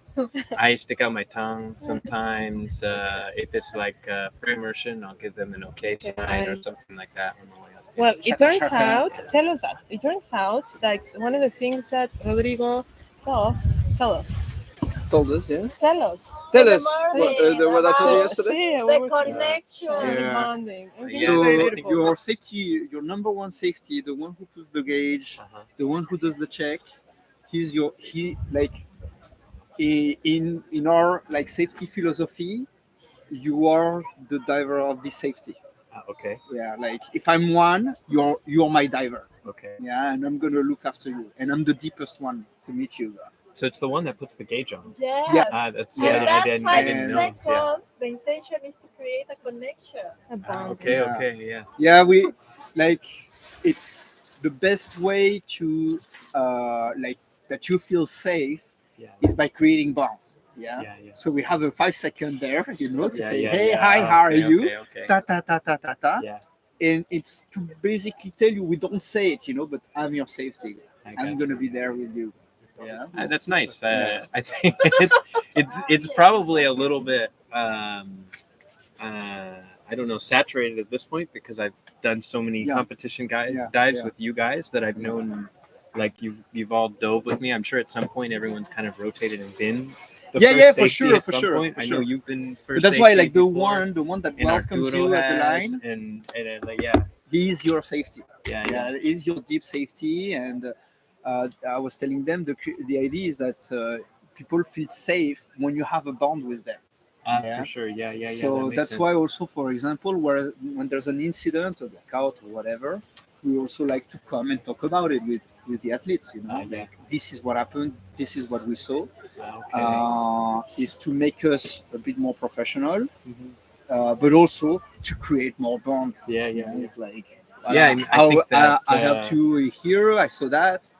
No. And again, it's just bond, so you feel safe on your next dive with absolutely. That person. I feel that too because I think every time I do the competition here, it gets more and more like comfortable. I didn't know that I could get more comfortable at this competition, but somehow it ends up being that way. And I think part of that is just that it's always kind of there's always like maybe one or two different safeties each time, but most of you are always there, and that's really comforting to me. Yeah. Plus, I've seen you perform rescues for other people, and that I thought the first time I saw that it would be like scary, but it was actually kind of like inspiring and confidence building to see that. To see the success rescue. Successful rescue. A continuación, vamos a cambiar rapidísimo a inglés.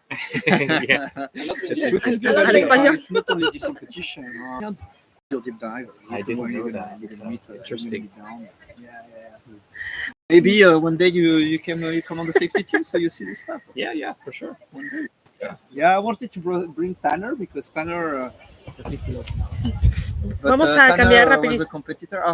Perdón, vamos a cambiar rapidísimo en español, anunciar a nuestro siguiente atleta. Tenemos en la línea a Sara Zorrilla de España. Sara anunció un buceo a 50 metros en peso constante violetas con un dive time de 2 minutos y 17 segundos. Entonces, si vamos a la plataforma ahora, Tenemos a... Suena como es... Madre mía. I'm trying to be professional here. Así no se puede. Tenemos en la plataforma. Hola, Sara. Bienvenida al estudio. Al estudio Palapa. Al estudio Palapa. Tenemos a Sara en la línea, en su etapa de relajación. Sara, 50 todos los días. 50, 50, 50. And the same discipline or No, different different disciplines each discipline, day? which is a bit weird. Yeah. Why? But because if you pull out a 50 CNF, you Yeah. normally do So, a 60 FIM or a 60 My by assumption FIM. would be then it's equalization. Toma su That's última where- respiración, that's where hace she's un poco consistent de at, is packing. making it to 50, so Y... Ay, yeah, that's a good point. Do you see it happen? Like, I think you could do like maybe at least se inicia su 5 more buceo. meters in another discipline. Si se escucha But, algo de estática en la transmisión es por el viento. Estamos, en caso de que perdamos la señal, amigos, estamos anticipándonos bien una tormenta, entonces estamos a la espera. Pero las chicas, el podio de las chicas va a estar súper peleado, ¿eh? ¿Ah, sí? Estar súper peleado, sí, porque están pues entre Sara, Katie, Heather y ¿quién más? Niña, están muy cercas. Están muy cercas las unas de las otras. Sí, mira, aquí está Niña. Oh God. Oh God. Oh God, Okay. my favorite safety. Because I lost the control of my no, my Palapa favorite studio. athlete. No. I'm gonna take off. Thank you guys for having me here. Thank you so much, Shawnee, for being here. Congratulations on the new record. Happy to have Really, you. really congrats. I'm really your fan. Thank you, Alejandro.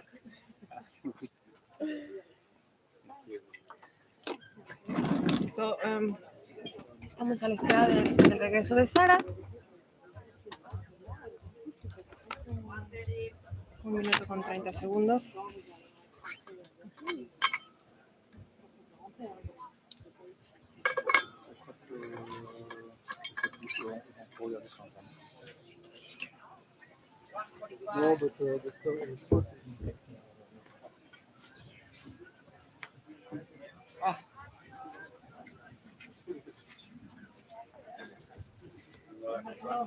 Sara ha anunciado en los días pasados, igual 50 metros en las diferentes disciplinas, tiene una gran posibilidad de colocarse en un muy buen lugar dentro del overall. Es su segunda competencia, ya tiene una gran progresión. Y ha empezado a llover, señal de que la tormenta se está aproximando. Posiblemente tengamos que cortar la señal, amigos, pero queremos agradecer que estén aquí con nosotros. Ya salió Regresa Sara. Desde aquí parece muy limpia, señal ok. Tiene el tag. Wow.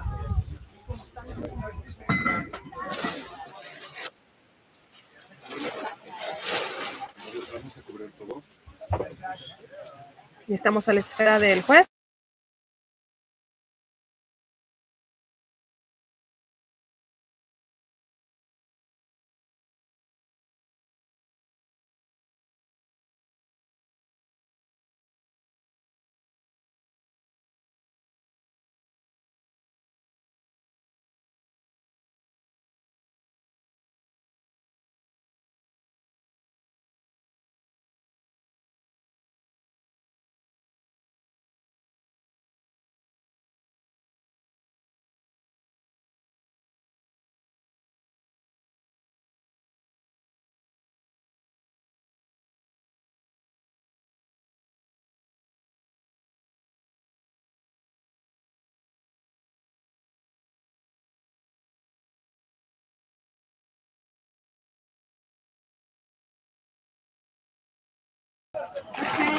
Okay, you guys, we are the same as yesterday.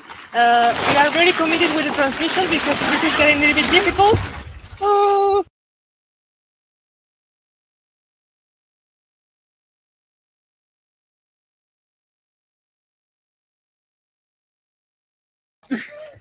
tercera obtuvo tarjeta blanca y seguramente estará peleando por el... Posible hagamos otro link. Muchas gracias.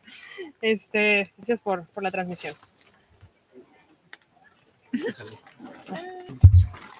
Mute.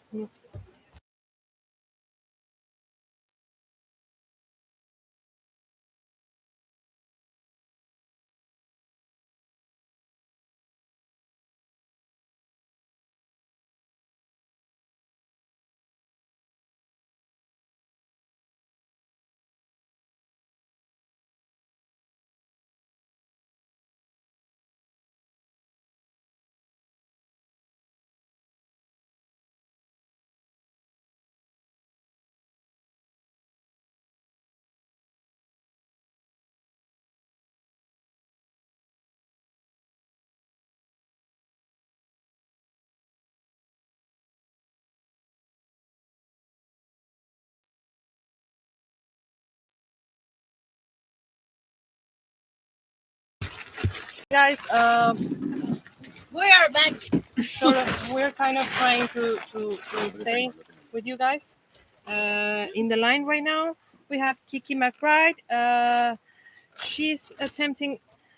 She announced 50 meters in constant weight 5 fins, and her dive time is 1 minute and 50 seconds. I'm not sure if this is a national record. Yes, I think probably. it probably is a national record. We're not sure yet. So the rain is terrible, but we are trying our best to stay with you. You can see at the platform the rain. And what you hear is us trying to cover the equipment. So,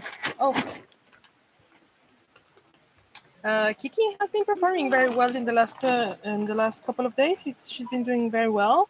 As I said in the past, she is her second competition, and she recently moved to using a nose grip. So her performance, she said she's much more comfortable having contact with the water in her face. In the past, it was not easy for her.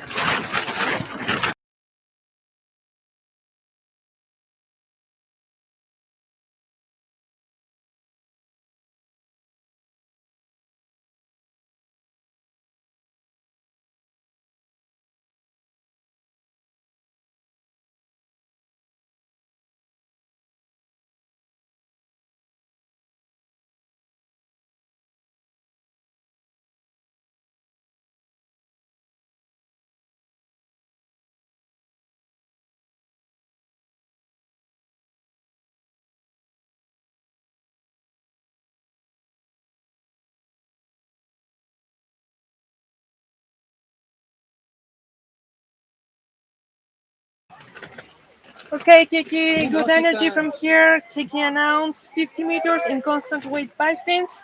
I think this is a national record for Trinidad and Tobago. Go, Kiki, go. You should see it okay, look at us, guys. This is us right now. This is us right now. We're trying our best. This is the level of commitment that we have with this competition. Okay, here we have a special guest and with the friends. We have a special guest here. Hello, welcome to my palapa. Hello, it's beautiful. Welcome to our palapa. We're trying our best. Hello. It's like camping. It's like camping. It's like camping, exactly. Yeah, but really stressed with all the equipment here that it might get wet. So we're gonna get back to the platform. So I was saying earlier, Kiki has been doing a great job in the last couple of days. And in last edition, no, it was not last edition, it's a year ago, she got a second place in the discipline constant weight by fins. And I shared the podium with her. Nice. I trained with her. It's a lovely person. That's awesome. She's really nice. She's really nice. And she has a school in Florida where she has diving experience with sharks and trainings, and I think they have a boat. So if you want to contact, we can find them in the social media or the Instagram accounts in Azul Challenge Instagram account. Okay. Second safety.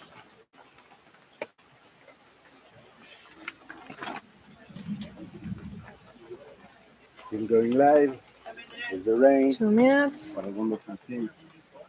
Working.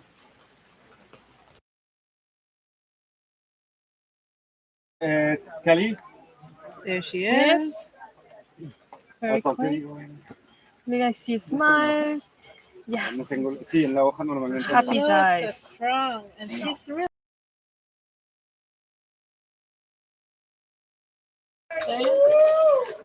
Congratulations, Kiki.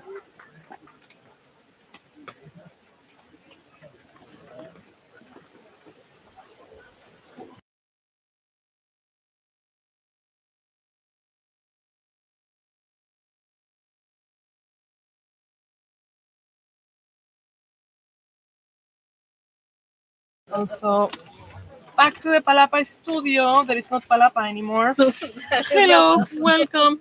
It is not like a tent. It's our tent studio. Welcome to our tent studio. I brought the wrong glasses. I can't see it.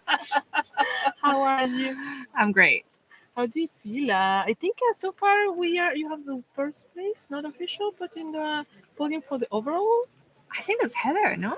We are not sure. We're not sure. Well, I don't know about that. But still, you have a very good place in the podium in the different disciplines. How do you feel? I feel fantastic. Like my primary goal was just to get white cards. Yes. And I mean, I arrived here wanting to play it safe, doing dives that I've done. But training went so well, and my friends are all here. Everyone from Utila is here, so they're all competing with us. And I don't know, I go home with 3 new personal bests in every discipline, and yeah, I couldn't have gone any better. I want to know exactly how should I pronounce your name. Nina. Yes. Nina. Okay, Nina, you have a school in Utila, right? Yeah, my partner has Freedive. He owns Freedive Utila. Okay, tell me more about that. Actually, we met there 5 years ago. Yes. 2018. That's where I learned everything. And well, the old owner, he wanted to retire, basically. And I guess my partner wanted to go off to new adventures and buy a freediving school, and he did. Yeah. We moved locations, which is next door now, which is great.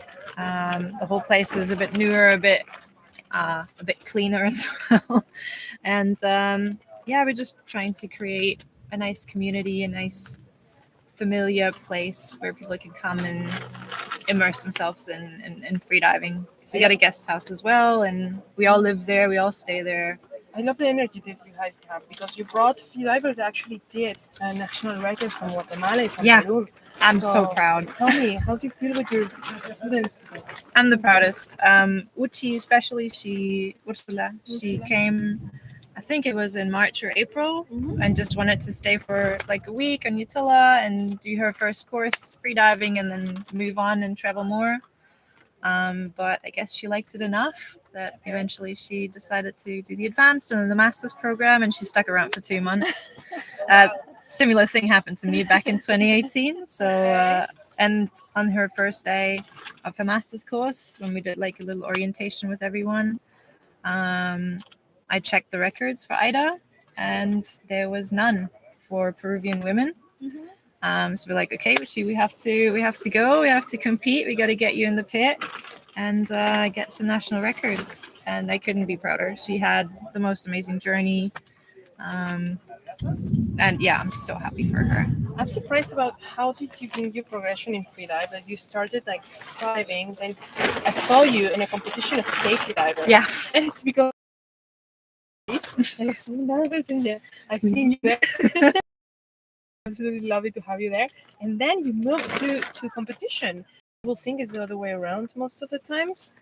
I guess I feel like confidence was always a big problem. Yes. I didn't really want to get into competition safety because I was like, oh God, I have to like 30-meter dives all the time and it's going to be too difficult.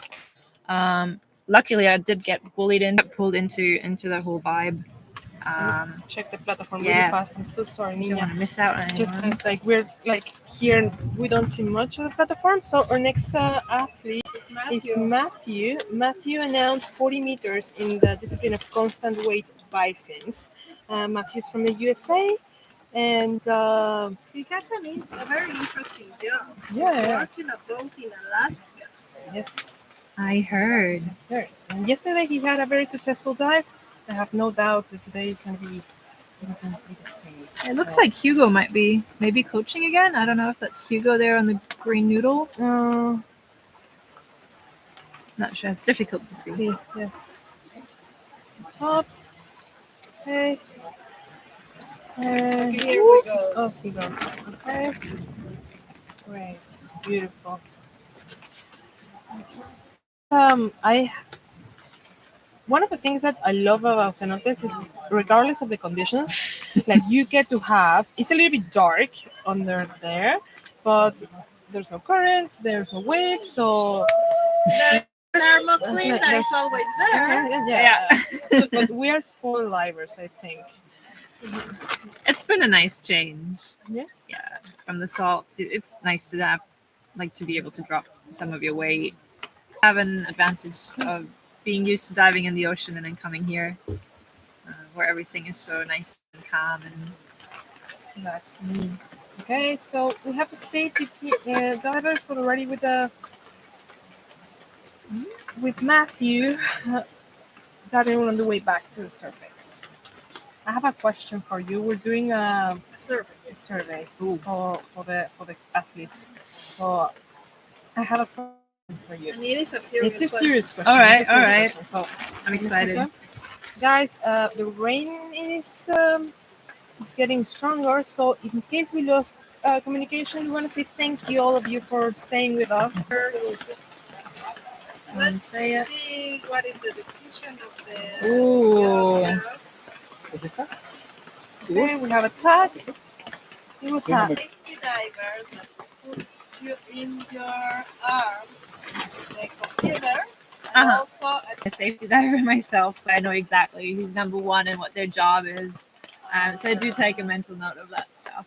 Okay, that's good. So we have one that is actually, it's a second athlete that tells us that very aware of who is really, but most of us did not notice that. So when I'm in the It's just a live, blur. yes, that's right. When I'm in the live, I close my eyes and I don't notice who puts the official gauge. I don't notice who puts the lanyard. I'm like, I'm sorry. I really appreciate what like you. I didn't notice until today that the same safety was the one that was the first one and reached you at the deepest. Yeah.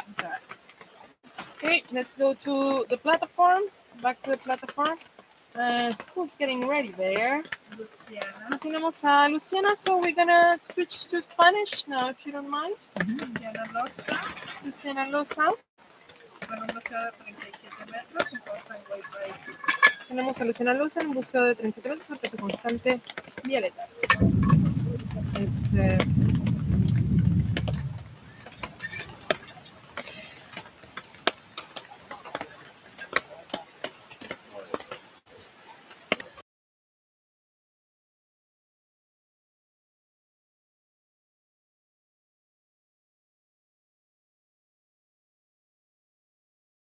So, Luciana is a first timer. Es su primera competencia y lo ha hecho muy bien las últimas del día. Ayer me parece que fue de las últimas atletas que estuvo en la línea, entonces tenemos a Luciana relajándose en la línea. Do you use a noodle to you were wearing Yes, noodle? actually, I bought a noodle for this. I always thought only athletes use noodles, so it wasn't my time yet. We gave her a name too. Oh, really? Yeah, her name is Cynthia. Cynthia. She's a little tricky sometimes, hitting people in the face and stuff like that. So she needed a name. She needed a name. Donate Cynthia to Panamaya. They're always useful. Or you're gonna take. I don't Cynthia know. back I don't to know. Tuna? It's been quite nice to have one. I gotta admit. So I might take her back. You know, I left my Cynthia in Rotan. No. And they were like the most expensive noodles that I bought. Really? In my life. Oh, in Seriously. Roatan. I bought them in Rotan. So I'm like, oh, should take this back. I paid like $20 for super expensive. See, for me, it was the other way around. It was like 40 pesos. That's amazing. Give me 5. Yeah. We went noodle shopping. Sí, sí. Vemos a Luciana relajándose en la línea, se le ve confiada. Creo que está un poquito complicado relajarte con la lluvia, ¿no? Sale, ¿cómo tú te sientes con Pues la es lluvia agua así? más agua. ¿Más agua? You're wet already anyway. No, en mi casa a mí me encanta nadar con el agua y es algo que ya no permiten luego por razones de seguridad de las albercas. Sí. Nunca me ha tocado en un buceo libre. ¿No? ¿Y en un entrenamiento? En un entrenamiento tal vez sí, pero no he sido algo que sea de hacer. Lo que escuchan es nuestra carpa, que estamos haciendo lo posible por quedarnos aquí con ustedes. Gracias por su paciencia. Porque además perdimos el chat.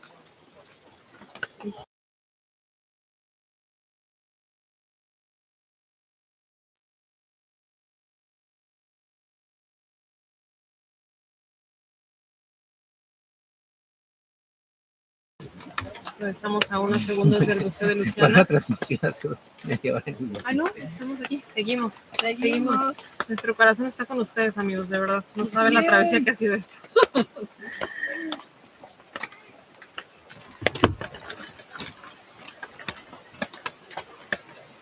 Sí, seguimos en vivo. Seguimos en vivo. Ya estamos en el countdown. Official stop.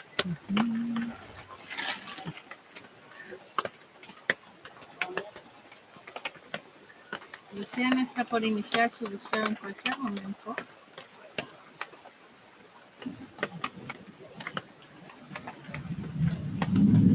Y arranca. Nice. Muy bien. Una técnica muy linda para el dog. El dog dive está muy lindo. Sí. I like that she takes her time, like lying face down, getting ready. It's important not to get hectic once you've taken that breath before you go down.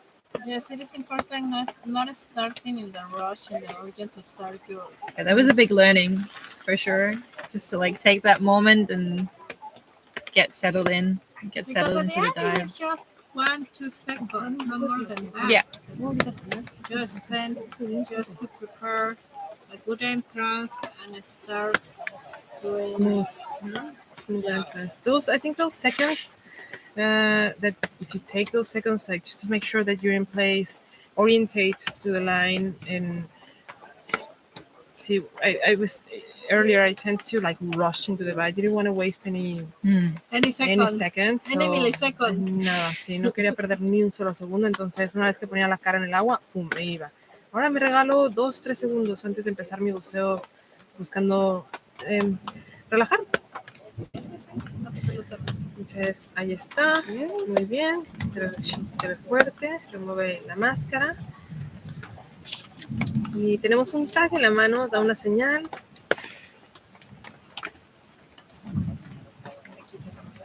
Curiosamente lo trae en la mano. Eso habla también de qué tan confiado te sientes de tu salida y de mantener el tag en la mano todo el tiempo.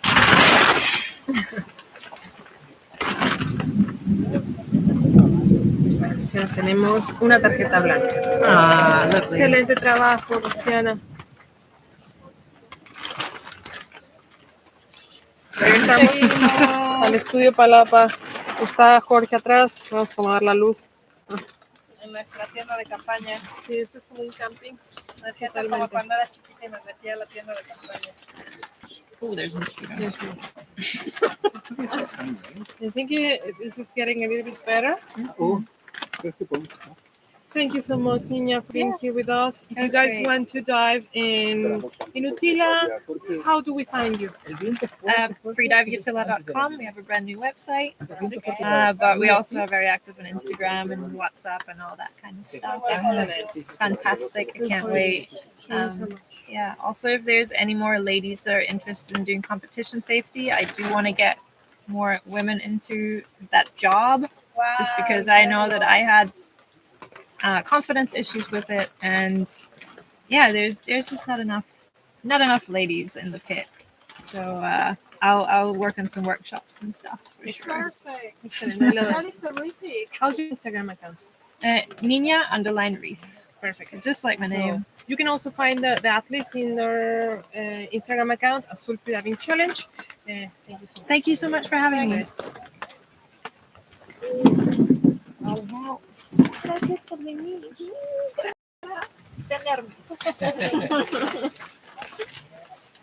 Okay, so our next competitor is Philip Menotti Philip Menotti from USA.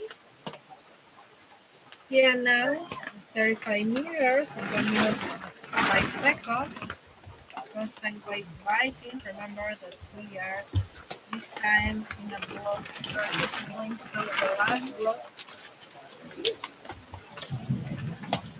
is the constant weight biking. And here we have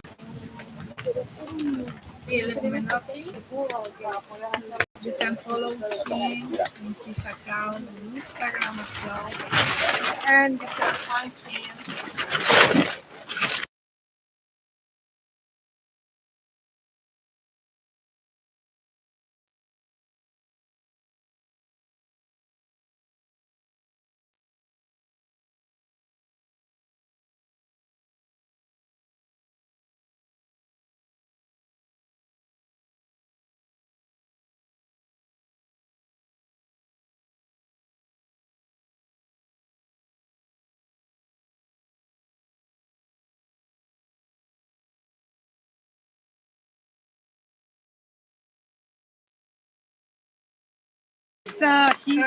Going back to the platform.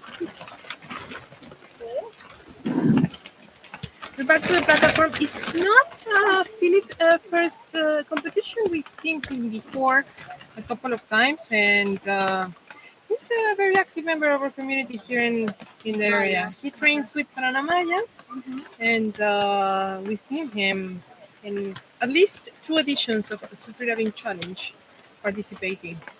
So he's happy to see him here again. We wish him happy dives. We cannot hear, guys, the official top, but I think we are not far away from it. 2 minutes away from his official top.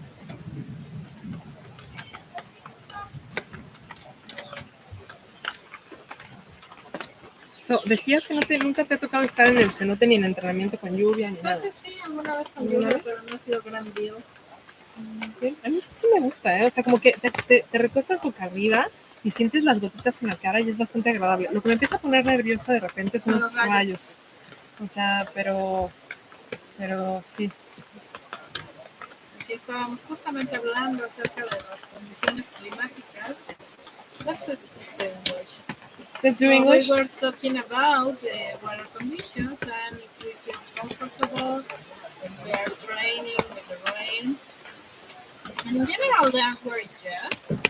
But we feel a little scary when there's thunders. Thunders exist. So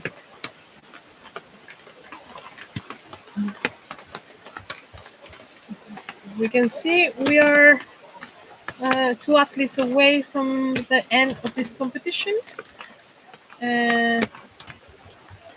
So again, Philip Menotti from USA announced 35 meters in the discipline constant weight by fins with a dive time of 1 minute and 5 seconds. So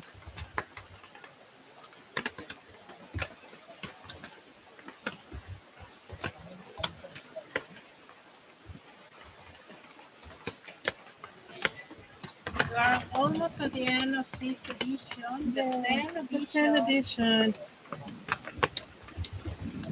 We are celebrating the 10th edition.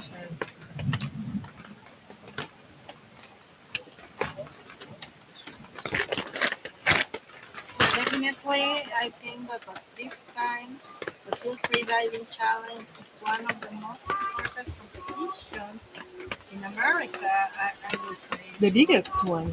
We have a big participation of athletes. Also, we had several national records in this area. So hopefully, and this is an invitation to everybody to join with us in the following. Absolutely. Now the Felix has started to dive.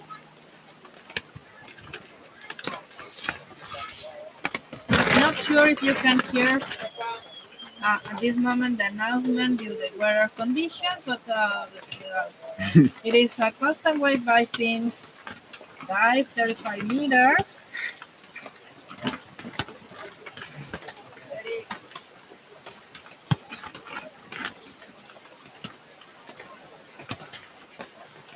And we will see him in less than 1 minute. And now set 1 minute and 5 seconds.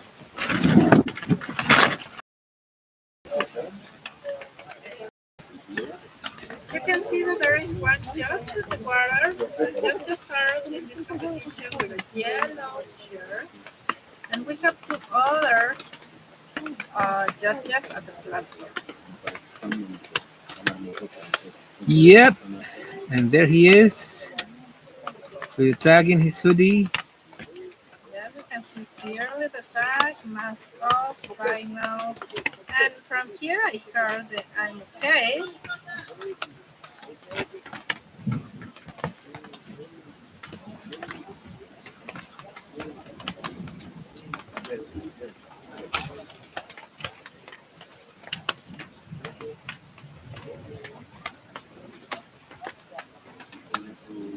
Let's wait for the final decision from the judges and White card.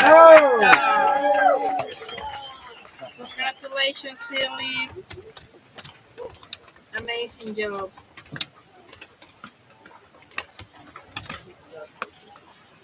Our next competitor is Aisha Shao. She's from China. Really curious her name, Aisha. Yes. And she's going to attempt 34 meters constant weight. In 1 minute and a half. Yesterday I was stalking her profile and it is really interesting on Instagram, so I invite you to follow her. So this is the before last competitor, and there's two more dives for this whole competition. This is only Aisha and Ursula, so we are Almost at the end. almost at the end, yes. Yeah. We will be closing with Ursula. That is an Yeah, and it's still raining here, as you can see. Although after the weather was so hot, now I'm feeling a little cold with the wind. So the conditions have changed yet. yes, it was a beautiful. It is a beautiful day, especially if you are in the cenote. Free diving with a little bit of rain, for most of the people I know, feels a little bit relaxing.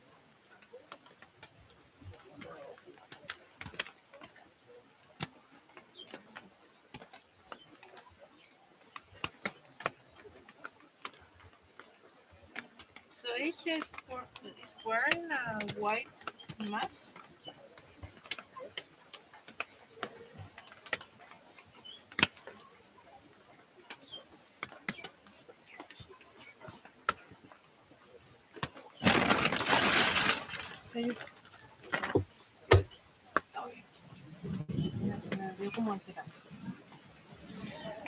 So we had Matthew that wanted to be interviewed after his dive, but that's going to be really difficult because it's raining. I don't know where he is. I don't know where he's hiding. I saw him walking. You want to call him? No, not really. I'll try. I asked him to come here whenever he wants.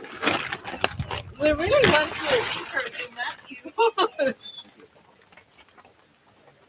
If not, he needs to return to the next edition to have an interview. ¿Podemos? ¿Ves a Mati por ahí? Matthew, go. Estará allá ahorita. Sí, sí, voy por el para intentarlo. Okay, so we are just in a few minutes starting this dive. I think that the rain, we are a little behind schedule.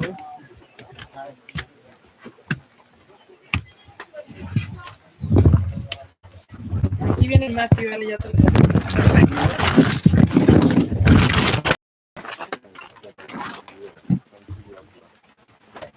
Bienvenido. Welcome. Welcome to our tent. Have a seat, please. In the middle or inside? In the middle. In the middle. All right. Welcome, Matt. All right. Thank you. Glad to have you here at the tent. It's a little fun. This is fun. Yeah, it's really fun. Like a kid. So, in the meantime, that Asia is preparing, I am really curious about what is your job. Tell us more about your job and how you combine your job with your daily basis training. If you train on a daily basis, or that I am guessing that you train on a daily basis. Yeah. And what is your routine?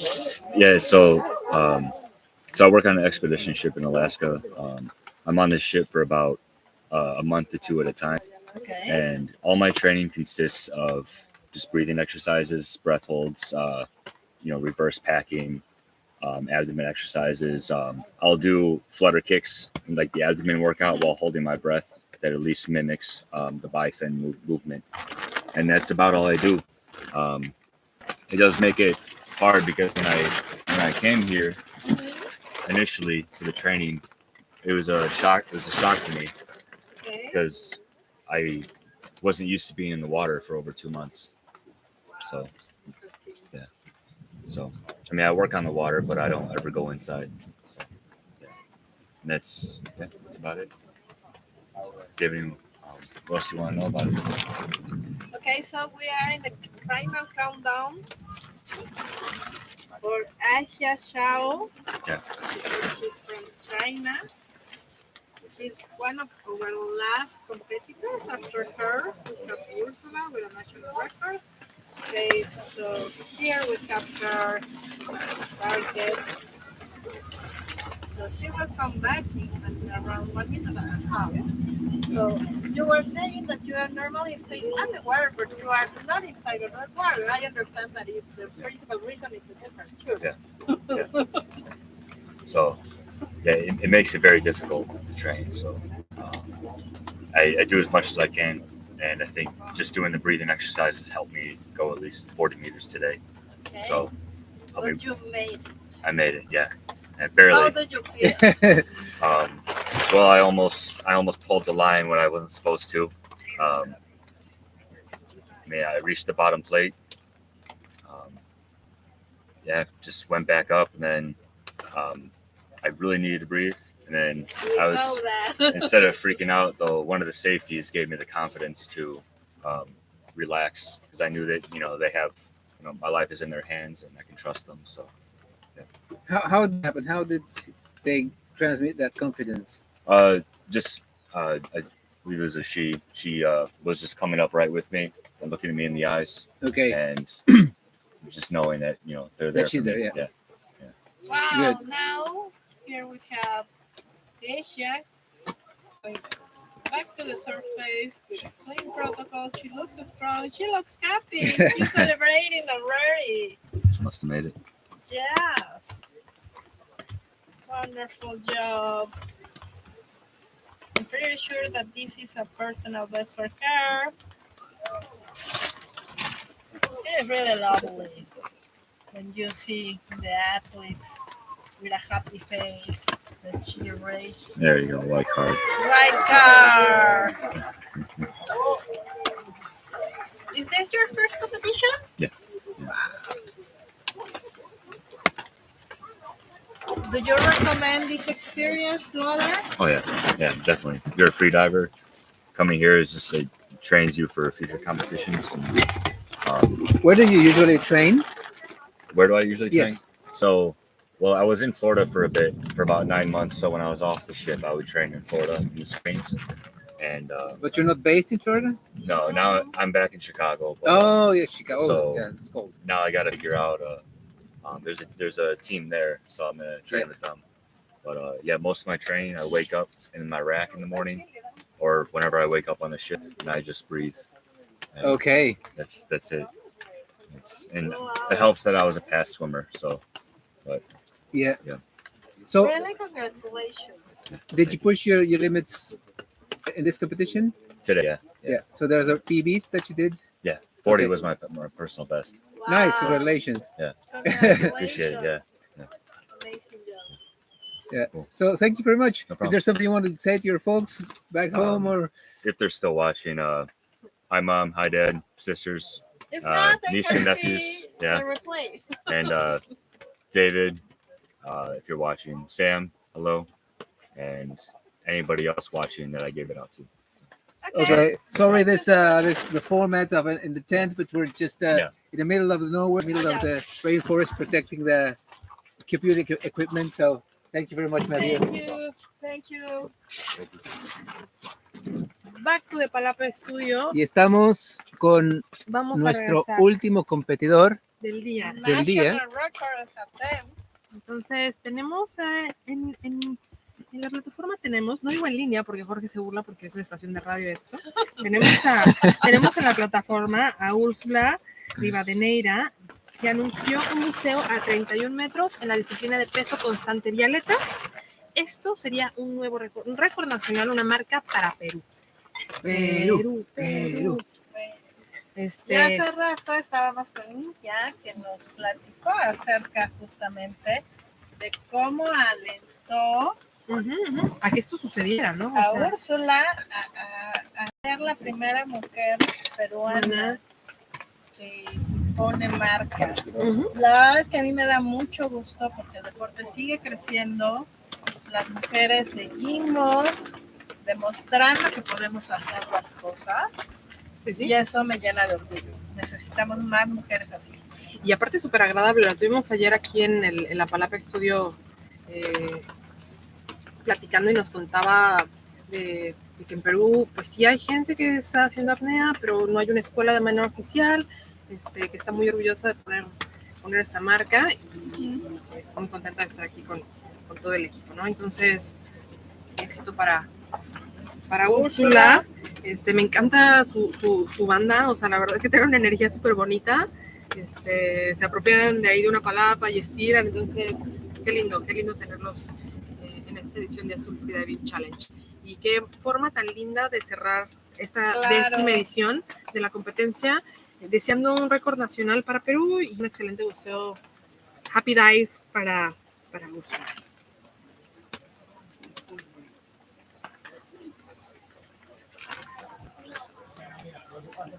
Estamos un poquito atrasados con los official tops por la tormenta, pero vamos. Sobrevivimos. Y el equipo también. Y la transmisión. También. Y la conexión de internet. Sí, estoy sorprendida.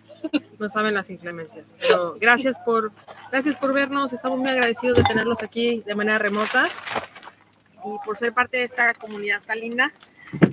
Muchas gracias. Ahí está todo el equipo, el productor Hugo. Gracias, Jorge, Ale. Aquí andamos, ¿no? Y aquí está el doctor. Aquí está el doctor de la competencia. El doctor de la competencia. Él es el doctor de la competencia. Gracias, Doc, por hacer esto posible y por mantenernos en No, gracias a ustedes. Aquí estamos todos los años. Yes. Claro que sí. Bueno, regresamos a la plataforma para ver a Úrsula en los últimos preparativos de su buceo. Dice que el noodle que traen, que se lo prestan, tenía un nombre, ¿recuerdas? Ah, sí. Sí, me dijo, what was the name of it? Like, Niña told me the noodle had a name. Okay. So they bought a noodle and there's the team from Honduras using the same one. Pero tiene ahí el nombre del noodle, ahora no recuerdo cuál era. Le voy a poner el mío a mi noodle. Sí, total. Y ahora que escucho el precio de los noodles, sí, yo compré el mío en Rotan. No, carísimo. El noodle Rotan me tenía a mí sorprendida. Pagué De verdad, fueron como $20 por los dos nudos. Yo la verdad no recuerdo cuánto pagué, pero sí nada más compré uno porque si no me pareció muy barato. Muy barato. No, yo estaba en shock. Yo uso dos aparte. Ok. 20 seconds. 20 seconds. Estamos a 20 20 segundos de en la- iniciar el último buceo del día. Ha sido Un gusto. un gusto estar aquí. Como siempre. Pese a las inclemencias del clima. Una experiencia más para cerrar el Azul Freediving Challenge. Escuchamos, estamos ya. Estamos Pues anunciado el inicio, el top, el official top, y es cualquier momento, aquí vamos. Inicia su buceo. Oh, se llevó el noodle. Ahí está.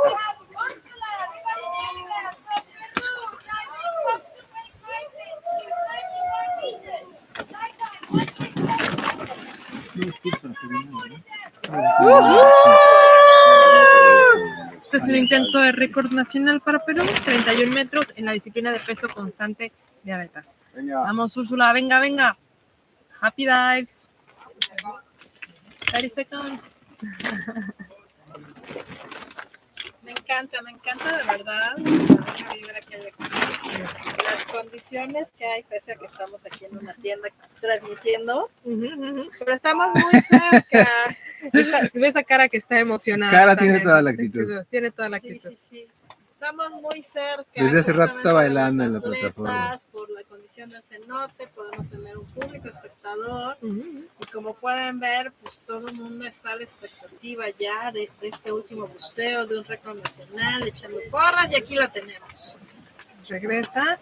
Señal. Ve una sonrisa por ahí. Happy dives. Va a acabar. Está sonriendo. Ahí está aquí, pero seguramente lo tiene. Y tenemos un ¡Ay, tag. wow! Qué manera de terminar una competencia. Hermoso. Gracias, chicos, por hacer todo esto posible. Gracias a los freedivers, gracias a Julien, a los sponsors, a los atletas. Nuevo récord, un récord nacional marcado para Perú. Muchas felicidades, Úrsula. Muchas gracias a todos. Estamos en la tienda de regreso. Muchas gracias por vernos. Y con esto concluimos. Nos vamos. Nos vamos. Gracias. Gracias a todos. Bye. Thank you, everybody. Thank you, everybody. so See much for you watching. next year. We're gonna see live. We're gonna see the live. Wait, the podium. Is Yeah, that- Oh, yes. we will be live on Instagram. So we changed the platform around like 4:30 p.m. We're gonna start the prize ceremony on Instagram, Azul Freediving Challenge. So It's very switch exciting. and stay tuned. Thank you. Bye-bye. Thank you. Bye, guys. Bye.